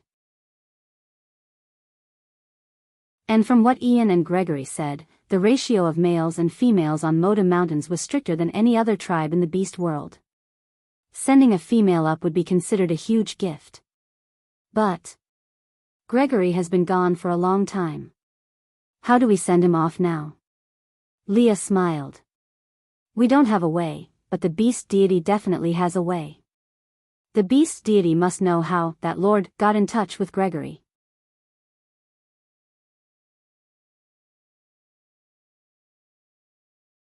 Chapter 1328. Leah chuckled. Then lock Miranda up and announced to the public that she has already been sold. Next year, during the monsoon season, we will bring her along when we go to the Moda Mountains and deliver it personally. How about that? Gu Meng Meng nodded. Leah, do you think I am being too selfish? Just because she likes you, I can't tolerate her, am I being too petty? Leah stroked Gu Meng Meng's hair. Silly girl, have you forgotten what I said? Your selfishness is what I yearn for in my dreams. I can't wait for you to be more selfish. The more you can't tolerate others liking me, it means that you care for me even more. This makes me feel very secure and happy. Why would I think you are bad? Gu Mengmeng didn't say anything else. She just snuggled in Li's arms for a while. As the weather turned colder, the day of Wabiai's return to the Snake King Valley drew near. Today, Wabiai, who had gone out hunting to help Gu Mengmeng store food, swam back lazily. He threw 2 wild boars to Leah and swam over to Gu Mengmeng nonchalantly. He reached out and poked Gu Mengmeng's head twice, feeling very happy. This little action was something he had been doing ever since he was stained with Gu Mengmeng's blood and was no longer afraid of her. Every time they met, he would poke her head twice to make sure that he was really not afraid of her. If he didn't poke her, he would feel very uneasy. Gu Mengmeng was used to his poking and couldn't be bothered to be calculative. After poking Gu Mengmeng, Wabiai felt completely at ease. He sat against the wall and said nonchalantly, "Your little fox guessed correctly. After I swam a sufficient distance, that cripple indeed appeared. Although he is a 5th-level beast, he is clearly much weaker than me. I had almost reached the Snake King Valley before he dared to show himself." Wabiai had said before that he was afraid of her and hovered around the borders of Sauter, not daring to enter. Meanwhile, Cole should be hiding further away and unable to get close. Wabiai was judging the strength of his fear of her based on the distance between them. Although hiding in the Snake King Valley was definitely an exaggeration, but it was inevitable that Cole could get closer to her than Wabiai. But Gu Mengmeng did not feel that it was entirely a problem of strength. There was also a certain degree of psychological effect. Although Wabiai was fearful of Gu Mengmeng, he knew very well that Gu Mengmeng would never hurt him. But Cole was different. Other than the fear in his bones, he also had a psychological fear because he knew very well that Gu Mengmeng really wanted to kill him. But Gu Mengmeng didn't tell Wabiai about this. This long worm was about to go into hibernation again. She would let him be arrogant for a while longer. Tilting her head, Gu Mengmeng nodded in agreement and said, "Yeah, my little shit is naturally extraordinarily strong. How can a dung beetle compare to him, right?" Wabiai pondered for a while and asked, "Are you complimenting me?" Gu Mengmeng nodded solemnly, her face full of sincerity. Wabiai chuckled, "Now do you know how powerful I am?" Gu Mengmeng was speechless as she held back her laughter. Then, she asked, "Did you act according to what Leah taught you?" Wabiai nodded repeatedly and slapped his thigh with a smile. Let me tell you, acting as Snake's little daddy feels really good." Gu Mengmeng chuckled speechlessly. Leah placed the wild boar at the side and walked over to sit beside Gu Mengmeng. He looked at Wabiai and asked, "Then what was his reaction when he found out that you had become partners with the previous messenger of the beast deity?"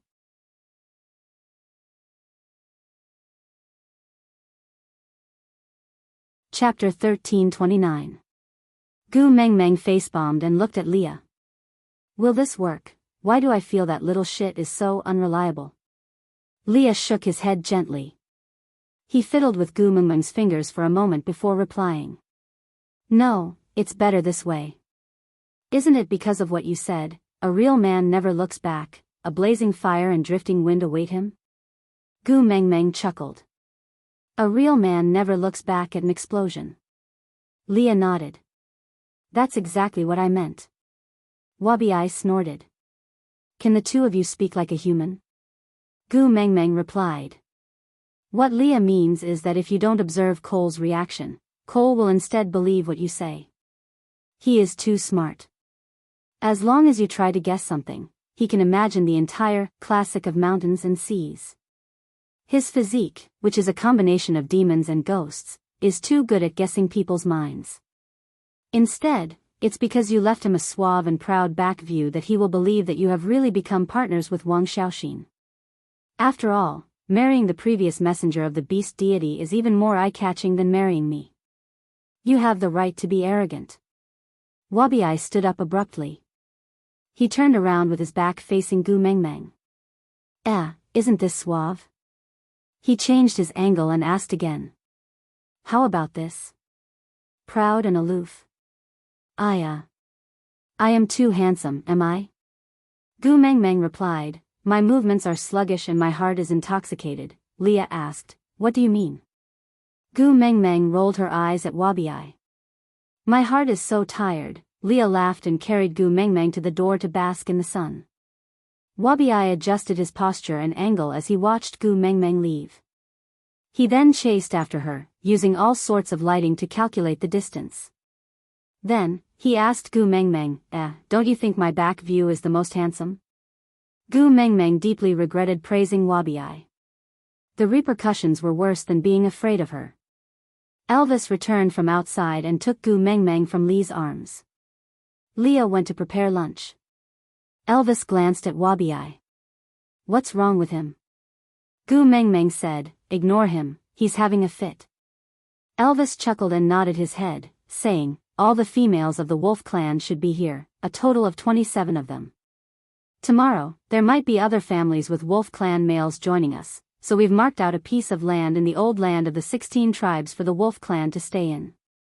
The cave has already been dug, but the new cave is more damp and cold, which is a problem. But I've already taught them to use fire to dry the cave, so it should be able to temporarily get through the winter. But now that winter is coming, I'm afraid we won't have enough food. Gu Meng Meng thought for a while and said, we have a lot of food reserves at home, why don't we give a portion to these 27 females? At least we have to ensure that all 27 of them are still alive when winter ends next year. Elvis shook his head and said, you cannot share your food with others. But, Leah went along with Elvis's words and said, I will teach them how to store food. It will be up to them how much food they can store for their own females in these few days. Gu Meng Meng, don't underestimate the potential of males. For their own females, there's nothing they can't do.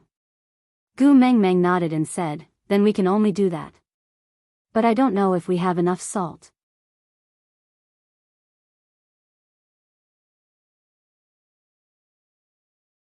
Chapter 1330.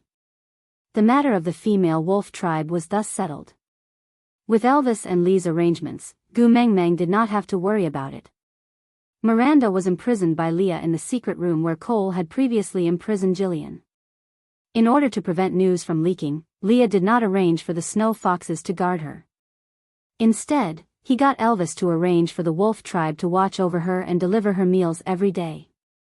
Miranda was surprisingly obedient. She did not cry or make a fuss in the secret room. The wolf beast reported that she only said one sentence these few days. In the end, I still could not escape the fate of being imprisoned, but being imprisoned by Aya is better than being imprisoned by Cole. It was a little self-deceiving, but Gu Meng Meng still chose to ignore it. She only instructed them to deliver Miranda's meals on time and ensure that she could safely survive this winter. She did not need to report other trivial matters. Wabi was getting more and more listless every day. Gu Meng Meng knew that it was time for him to go back. I will send you. Gu Meng Meng hooked one arm around Wabi's neck and said in a brotherly manner. Wabi snorted. I am the best in the world. Do I need a little female like you to send me? Humph. Gu Meng Meng thought about it and agreed. She said she was going to send Wabi, but in the end, Elvis had to carry her all the way.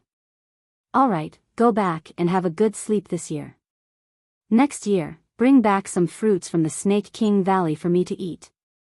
I want to eat that red one, do you know about it? Wabi nodded. Yes, the one snake kicked me off the tree to help you pluck. When I return next year, I will bring you the biggest and best one at the top. Gu Meng Meng nodded. Little shit knows me best. That night, Leah prepared a sumptuous dinner. Gu Meng Meng took out some of the newly brewed grape wine and poured it into small bamboo cups. Elvis only had 1 cup and Gu Meng Meng ordered him to drink at most 3 drops in one mouthful. He was not allowed to drink any more after he had finished the cup. Elvis knew that he had violent tendencies when he was drunk. Now that he had the powers of a beast king, Gu Meng Meng was the only one who could deal with him if he went into a drunken frenzy. Thinking of the possibility of hurting Gu Meng Meng due to losing control, Elvis treated the red wine as poison. He raised his glass repeatedly but not a single drop entered his mouth. After an entire winter of training, Lee's alcohol tolerance could reach 1.5 cups. But in order not to lose control, Gu Mengmeng only gave Leah half a cup of wine, so that he would be slightly tipsy but not drunk. Wabi was the main guest today and naturally wanted to get drunk. So Gu Mengmeng directly poured a large bowl of wine for Wabi. She didn't seem to care about the wine at all. She drank to her heart's content and didn't want to leave until she was drunk. As for Oriton, who came to freeload, haha, Gu Mengmeng really wanted to see how he would look like after his poker face was torn off. Anyway, even if he went crazy, a third-level beast would not be able to do anything, so Gu Mengmeng also gave Oriton a big bowl and filled it to the brim. Gu Mengmeng used a small bamboo cup for herself. She used it a few times, which made her look more elegant. Wabi looked suspiciously at the big bowl in front of him and the glass of wine in Elvis's arms. He tilted his head at Gu Mengmeng. Gu Mengmeng, I say, what are you up to? There's no poison here, right? Gu Mengmeng raised her head. Unless the bowl in front of you is filled with my blood, what else in this world can poison you to death? Don't be a coward, let's drink.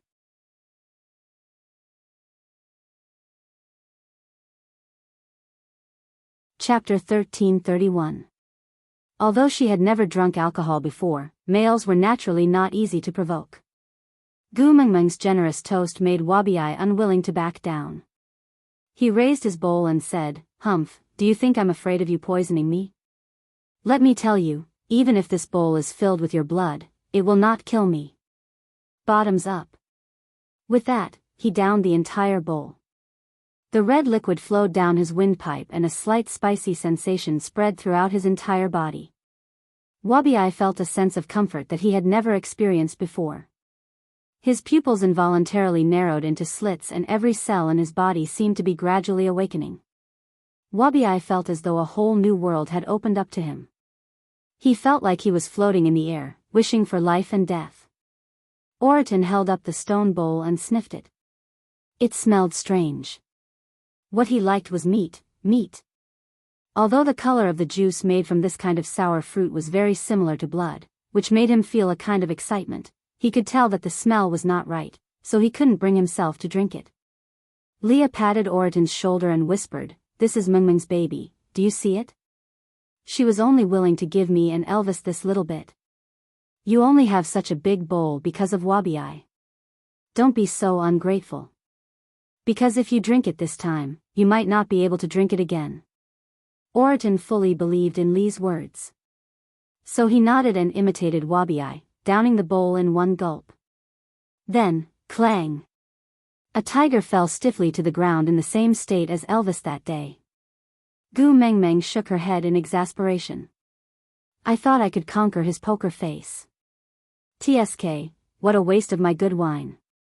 Wabi handed the bowl to Gu Mengmeng. Gu Mengmeng, I want more. Gu Mengmeng turned back to look at Wabi in surprise. She took his bowl and scooped another for him. I couldn't tell that you have such a high tolerance for alcohol. Wabi's tongue had turned into a forked tongue and he couldn't help sticking it out. He had an extreme desire for the contents of the bowl. After downing another bowl, he was still not satisfied. He handed the bowl back to Gu Mengmeng with the words "Fill it up for me," clearly written on his face. Gu Mengmeng's interest was piqued and she ordered another bowl for Wabi. She even imitated the waiter and said, Warrior, 3 bowls is not enough. Wabi didn't understand what Gu Mengmeng was saying at all. He clinked his stone bowl against Gu Mengmeng's little bamboo cup and said, Less nonsense, cheers. Gu Mengmeng raised her glass and said, I'm happy to accompany you. Hence, Wabi had a big bowl and Gu Mengmeng a small cup. The two of them drank more and more vigorously, causing Leah and Elvis to tremble in fear and excitement. Who knew what Xiao Mengmeng would be like when she was drunk? Would she hug them and act coquettishly, or would she turn into a little devil and whip them? Wabi and Gu Mengmeng were drinking enthusiastically when Oriton, who had fainted, suddenly stood up stiffly. Glaring at Leah like a tiger watching its prey, he walked in front of Leah with one hand and one leg and clamped onto Leah's shoulder tightly. Where's the meat? Where's my meat? Pfft! Gu Mengmeng burst out laughing. The alcohol had magnified her emotions by many times. Looking at the drunk Oriton still chasing after Leah with a poker face, Gu Mengmeng laughed so hard that she was convulsing with joy.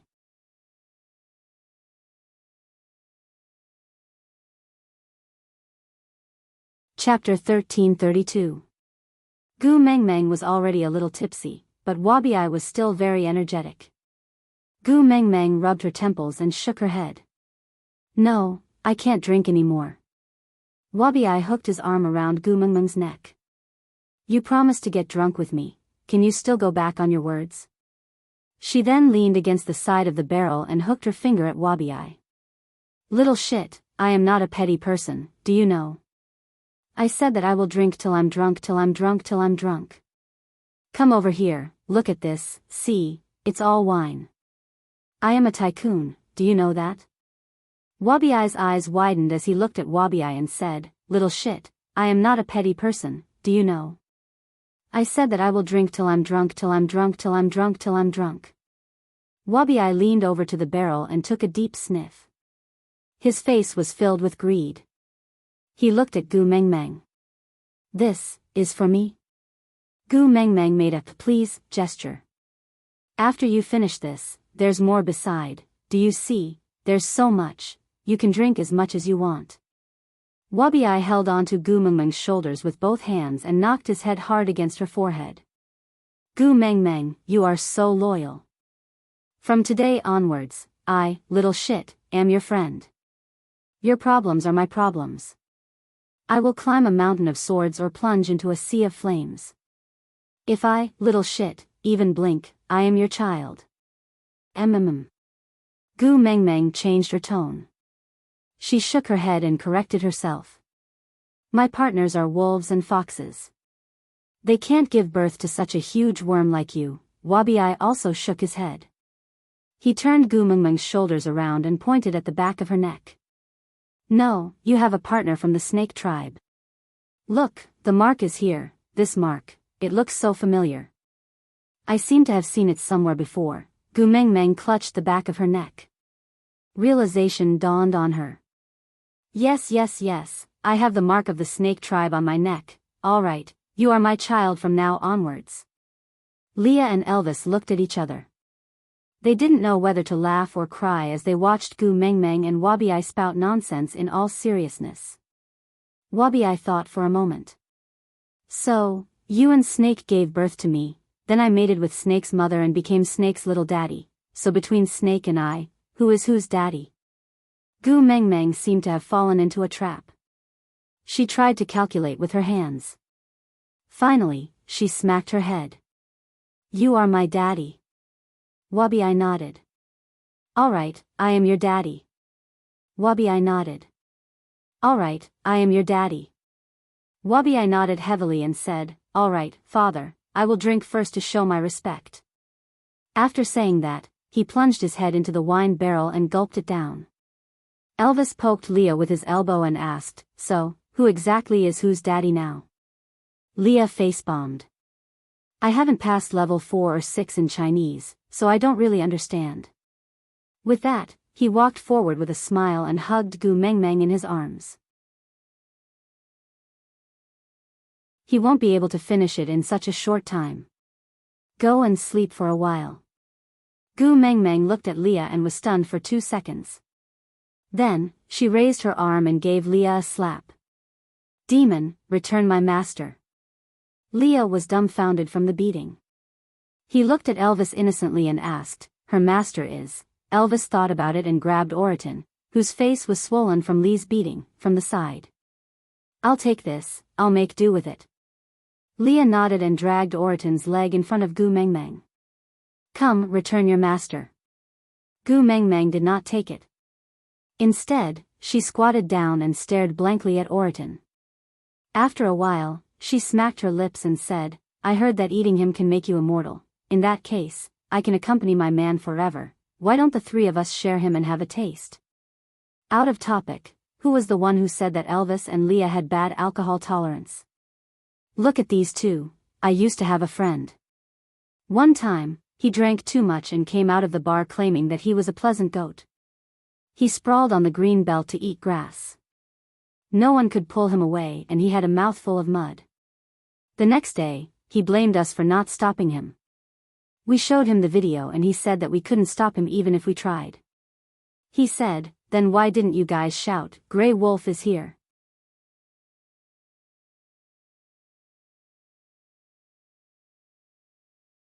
Chapter 1333.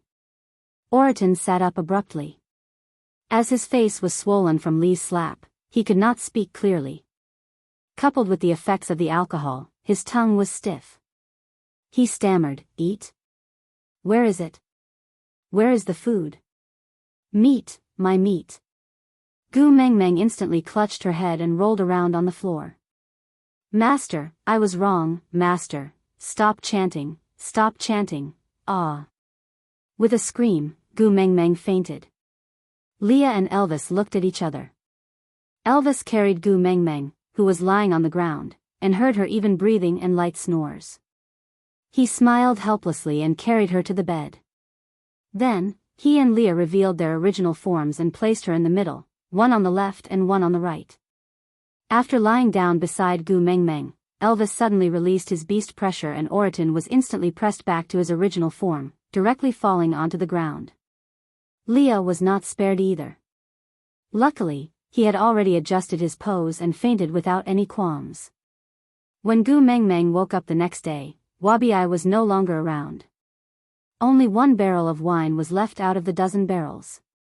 Gu Mengmeng stared at the empty barrel and gritted her teeth. She pointed at the door and shouted at the air. "Little shit. Just wait and see. See how I will settle the score with you next year." Elvis and Leah rubbed their noses. Neither of them mentioned that it was Gu Mengmeng herself who made Wabi drink freely last night. Leah held Gu Mengmeng's shoulders and pinched her angry little face. He asked with a smile, "My precious Gu Mengmeng, does your head still hurt?" Gu Mengmeng rubbed her own head. "It doesn't hurt. Our wine is all natural and doesn't have any additives. I don't get a hangover too often." Leah was not asking about the hangover. But he did not explain. He just pointed at Oriton. "Then do you still want to eat him? Do you want to fry him or stew him?" Gu Mengmeng tilted her head. She looked at the bruised and swollen Oriton in a daze. "Are you crazy? We have so much food at home. Why did you eat Oriton?" Leah replied with an innocent face, "Weren't you the one who said that eating him would make you immortal and accompany me and Elvis forever? I feel that this future is very beautiful. Sacrificing one Oriton in exchange for the three of us staying together forever. What are you hesitating for? Eat." Gu Mengmeng was shocked. She pointed at her own nose. I said that?" Leah nodded. Gu Mengmeng shifted her gaze to Elvis, who also nodded. Gu Mengmeng face-bombed. "I thought the alcohol content of the wine wasn't high, so I was very assured. But that little bastard Wabi kept teasing me and I couldn't control myself. I drank a little too much. I think I'm blacking out." Scratching her head, Gu Mengmeng asked carefully, "Other than saying that I wanted to eat Oriton. I didn't say anything else, right?" Leah rolled his eyes meaningfully before saying, "You talked a lot. For example, discussing who was whose father with Wabi." Gu Mengmeng herself could not recall what she had said, but based on the sentence about eating Oriton to make one immortal, the level of nonsense she had spouted should be comparable to strange stories from a Chinese studio. Gu Mengmeng smiled apologetically and said, "As the saying goes, don't take drunk words seriously." Leah raised his brows. "Didn't you tell me before that drunken people speak the truth after drinking?"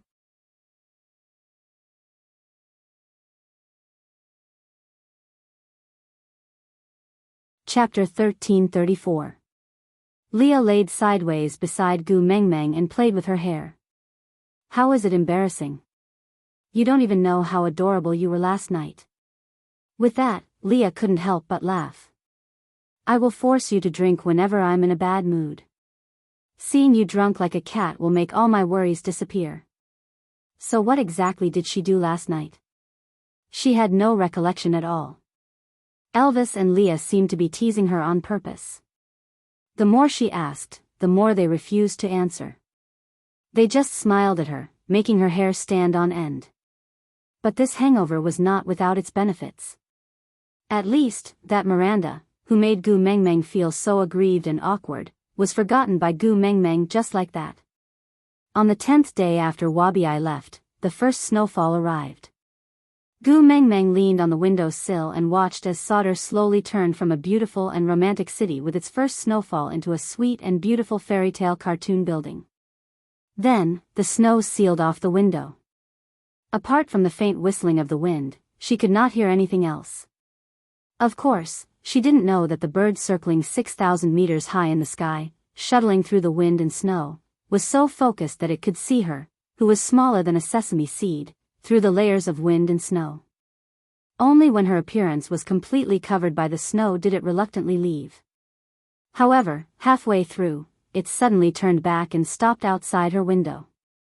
Folding its wings, it was like a drunken general lying on the battlefield, lying on its back in the snow, letting the sky full of goose feathers bury it alive.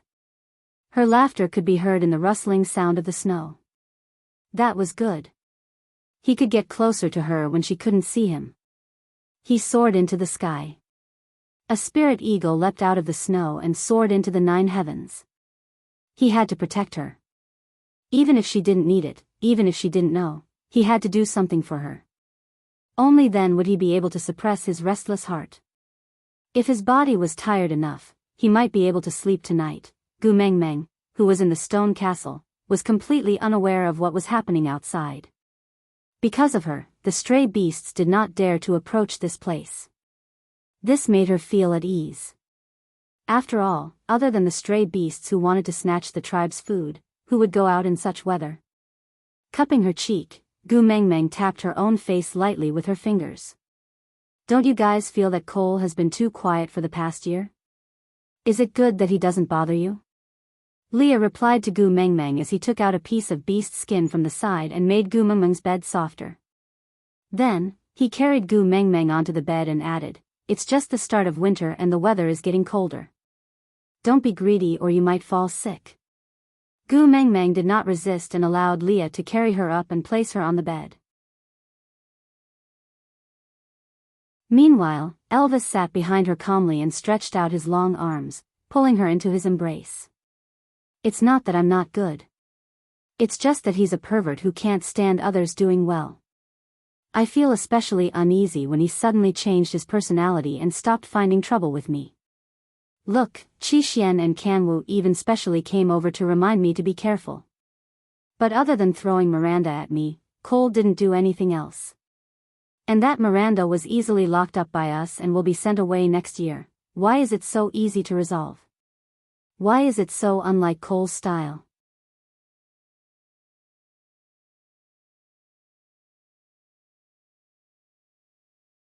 Chapter 1335. Thinking about it, Gu Mengmeng nodded and did not dwell on it any further. As Sauter had a secret passageway, Gu Mengmeng did not feel bored during the winter. She often used the secret passageway to look for Sandy or Hada and Jiaoyu. Such comfortable days passed by for half a month. This day, Gu Mengmeng woke up as usual, ate as usual and prepared to pass through the secret passageway to look for Sandy. But she realized that Leah was blocking the entrance of the secret passageway and not letting her in. He even used layers of beast skin to seal the entrance. Lee's expression was not right and he looked very agitated. Leah? What's wrong? Gu Mengmeng was a little worried and went forward to help Leah up. She was shocked. Leah, why is your body so hot? Are you sick? Leah shook his head and blocked the entrance with all his might. I'm fine. Go to the second floor to rest. Be good. Gu Mengmeng frowned. Leah did not look like he was fine. But his words meant that he did not want her to know about something. Leah never hid anything from her. What's wrong? Tell me, we can think of a solution together. Leah frowned and looked straight into Gu Mengmeng's eyes. Seeing her determined and worried look, he smiled bitterly. I think. I know what Cole wants to do. Huh? Gu Mengmeng did not understand. It was already winter. Even if Cole was from the Snow Fox tribe, he could not roam outside for a long time. Moreover, as a stray beast, he was afraid of Gu Mengmeng. How could he appear at this time to cause trouble? Leah clenched his teeth and said hatefully, "This year is the year when the females of the Snow Fox tribe collectively go into estrus." After Leah said that, he glanced at the entrance of the secret passageway. His meaning was self-evident. The females of the Snow Fox tribe had already gone into estrus. Leah was afraid that Gu Mengmeng would be affected, so he sealed the entrance tightly with beast skin. "Ah yeah, open the door." A weak voice came from behind the door. Gu Mengmeng listened carefully and realized that there were already many obscene sounds forming. Miranda was probably the only one who dared to call Leah Aya. "Save me. Aya, save me. Do you want me to experience what happened in the past again?" Miranda's voice became shrill with fear and despair. She wailed at the top of her lungs, "Aya, I beg you. Save me. Open the door and let me hide." "No. Don't touch me. I don't want to. Don't touch me. Aya, save me." "Ah." Gu Mengmeng frowned and said, "Open the door, I will go in." Leah hugged Gu Mengmeng and said, "No way, the males and females inside have all lost their senses. What if you go in and bump into them?" Gu Mengmeng said, "I am the Beast King. I can directly release my beast pressure when I enter and suppress them all." "That won't do. I won't take any risks." Lee's eyes were bloodshot. He was also from the Snow Fox tribe and would definitely be affected by the group estrus.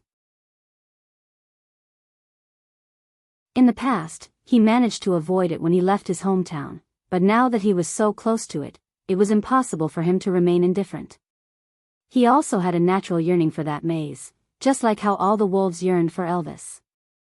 It was an instinct to get close to it.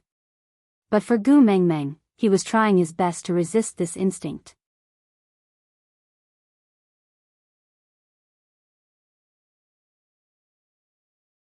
Chapter 1336.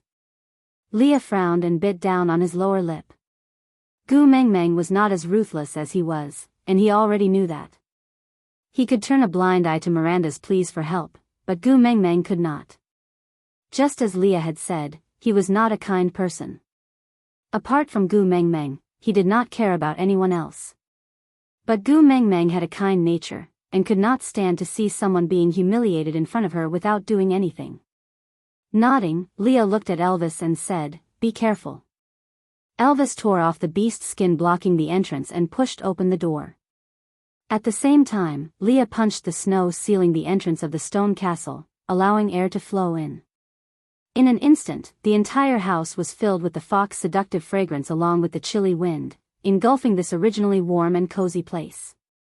Elvis stepped into the secret tunnel and released his beast pressure with a shake of his body. Instantly, there was complete silence. Because the secret tunnel was winding, the beast pressure could not spread very far, so only the orcs within a certain range were affected. The concentration of the fox seductive fragrance was too high, and even Elvis could not withstand it for long. So, he only carried Miranda out and quickly retreated out of the secret tunnel.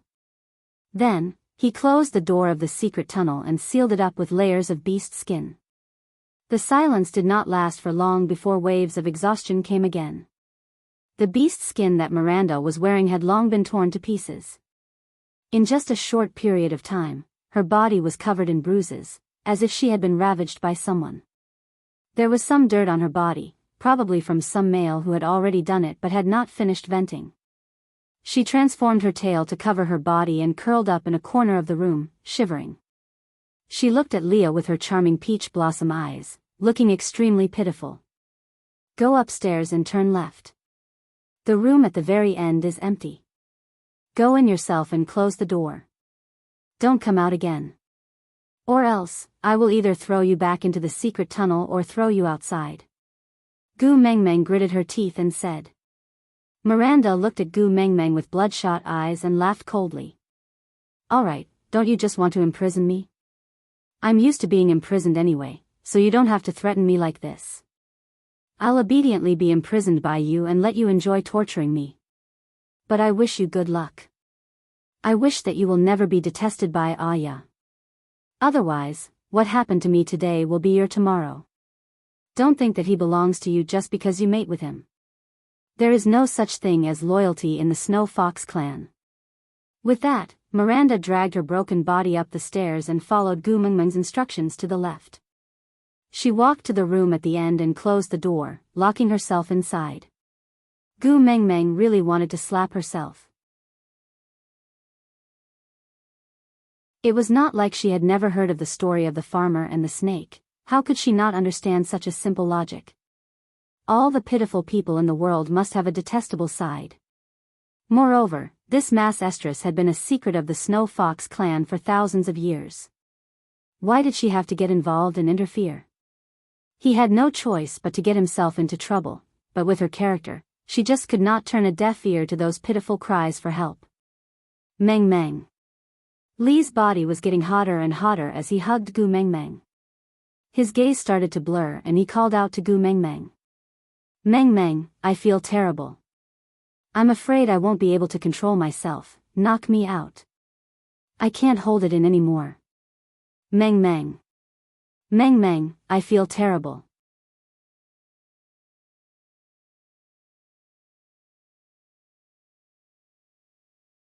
Chapter 1337.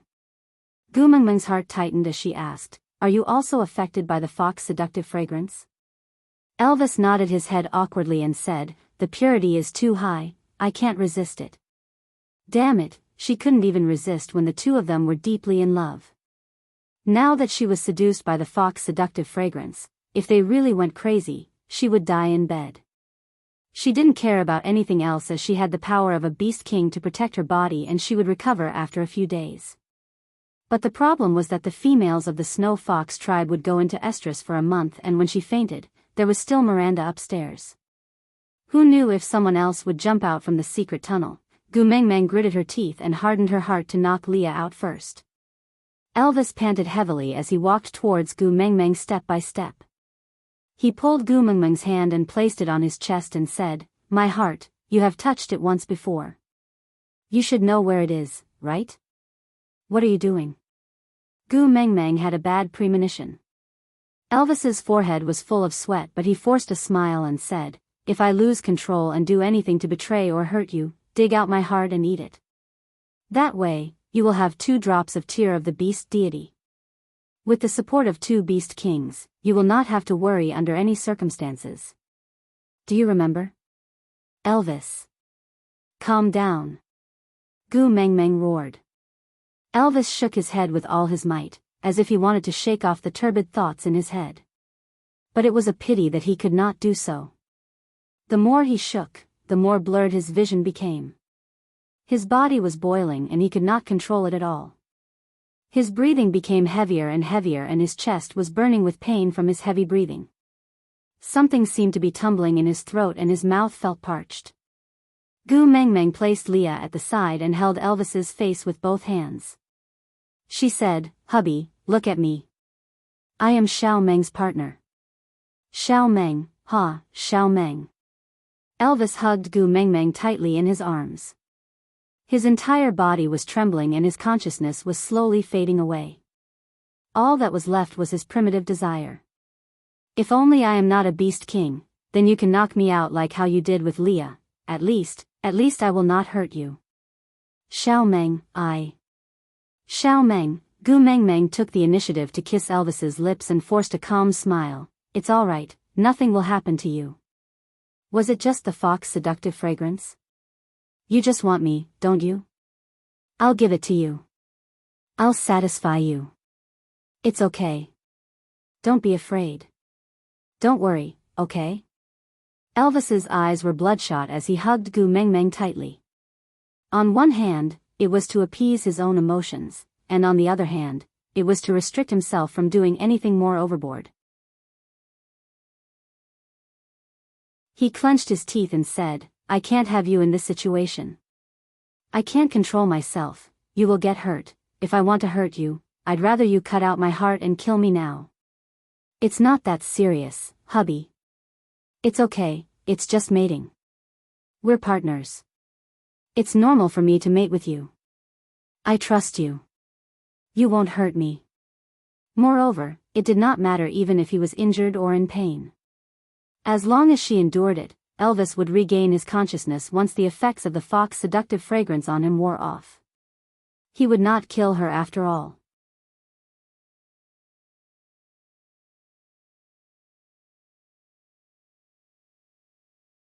Chapter 1338. Once the wall collapsed, a huge layer of snow poured into the stone castle, almost burying Gu Mengmeng alive.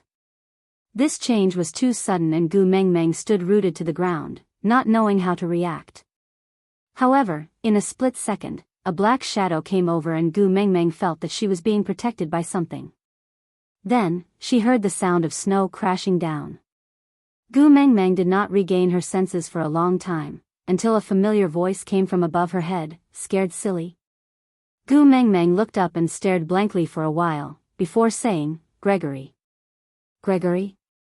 Didn't you return to Moda Mountains? Why are you here? Gregory sighed and did not answer Gu Mengmeng's question.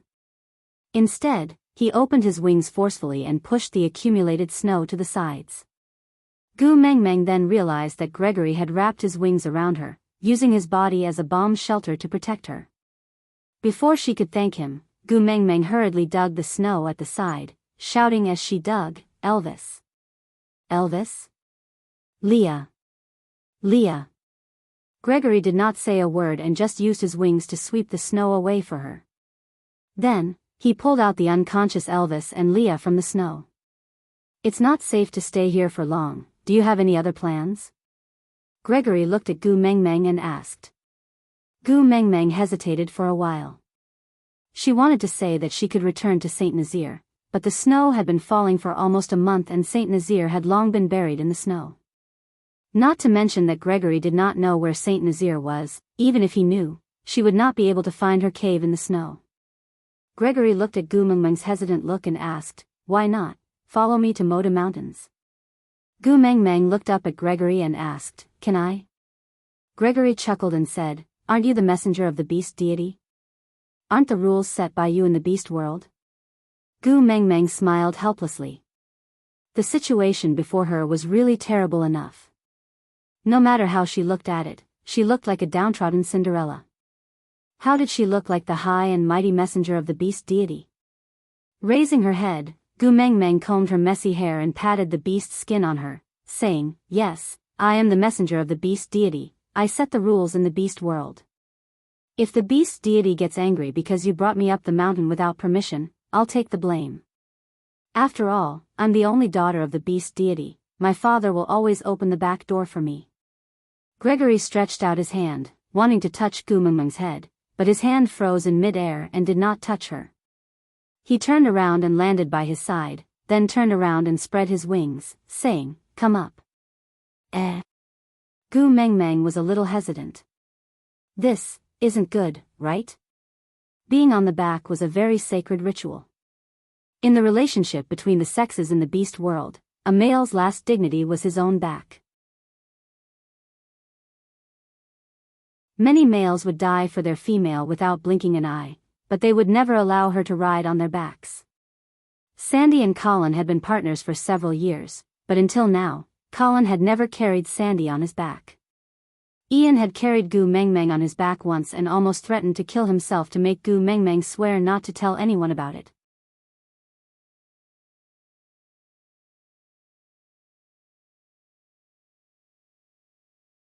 Chapter 1339. Gu Mengmeng was extremely cold. Under such circumstances, she could not continue being unreasonable.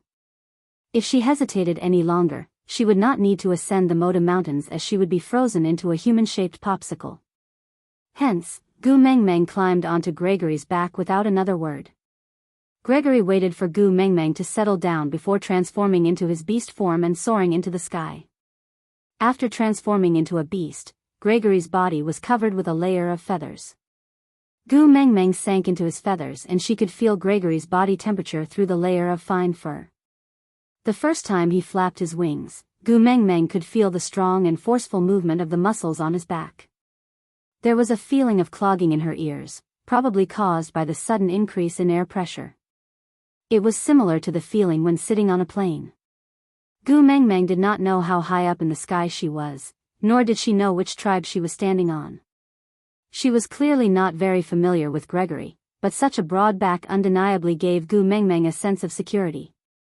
Gu Mengmeng laid her face sideways on Gregory's back. As it was really too cold outside, she could only keep moving closer to him, seeking the warmth from his body. Such behavior was not appropriate, but Gu Mengmeng could not withstand the cold, nor could she resist the temptation of warmth. Biting her lower lip, Gu Mengmeng said, "That. Gregory, don't worry. I will definitely not tell anyone about me being on your back. If one day someone finds out and other females find you unfaithful, I will take responsibility and introduce you to a wife." Gregory's eyes darkened. Luckily he was in his beast form now and Gu Mengmeng could not see his expression, so he could try his best to be sad and upset. He really wanted to tell her that being responsible was not this way. His back could only accommodate her alone. If she really wanted to take responsibility for him, she should have taken him in as a partner. But he could not say that, right? If he said it, she might just run away. He should be content with the current situation. At least, he had played the role of her hero when she was in danger. She was lying on his back now, soft and light. Every breath she took was like a light tap on his heart, making his blood boil. She must not know that the warmth she was craving now was all because of her. After flying for a full 3 days and 3 nights, Gregory stopped at the edge of a cave on a cliff. Gu Mengmeng finally landed on the ground. She could not even stand properly and sat down at the side. Elvis and Leah had already woken up halfway through the journey, but they did not speak. Both of them saw Gu Mengmeng coming down from Gregory's back, but chose to ignore it as if they had a tacit understanding.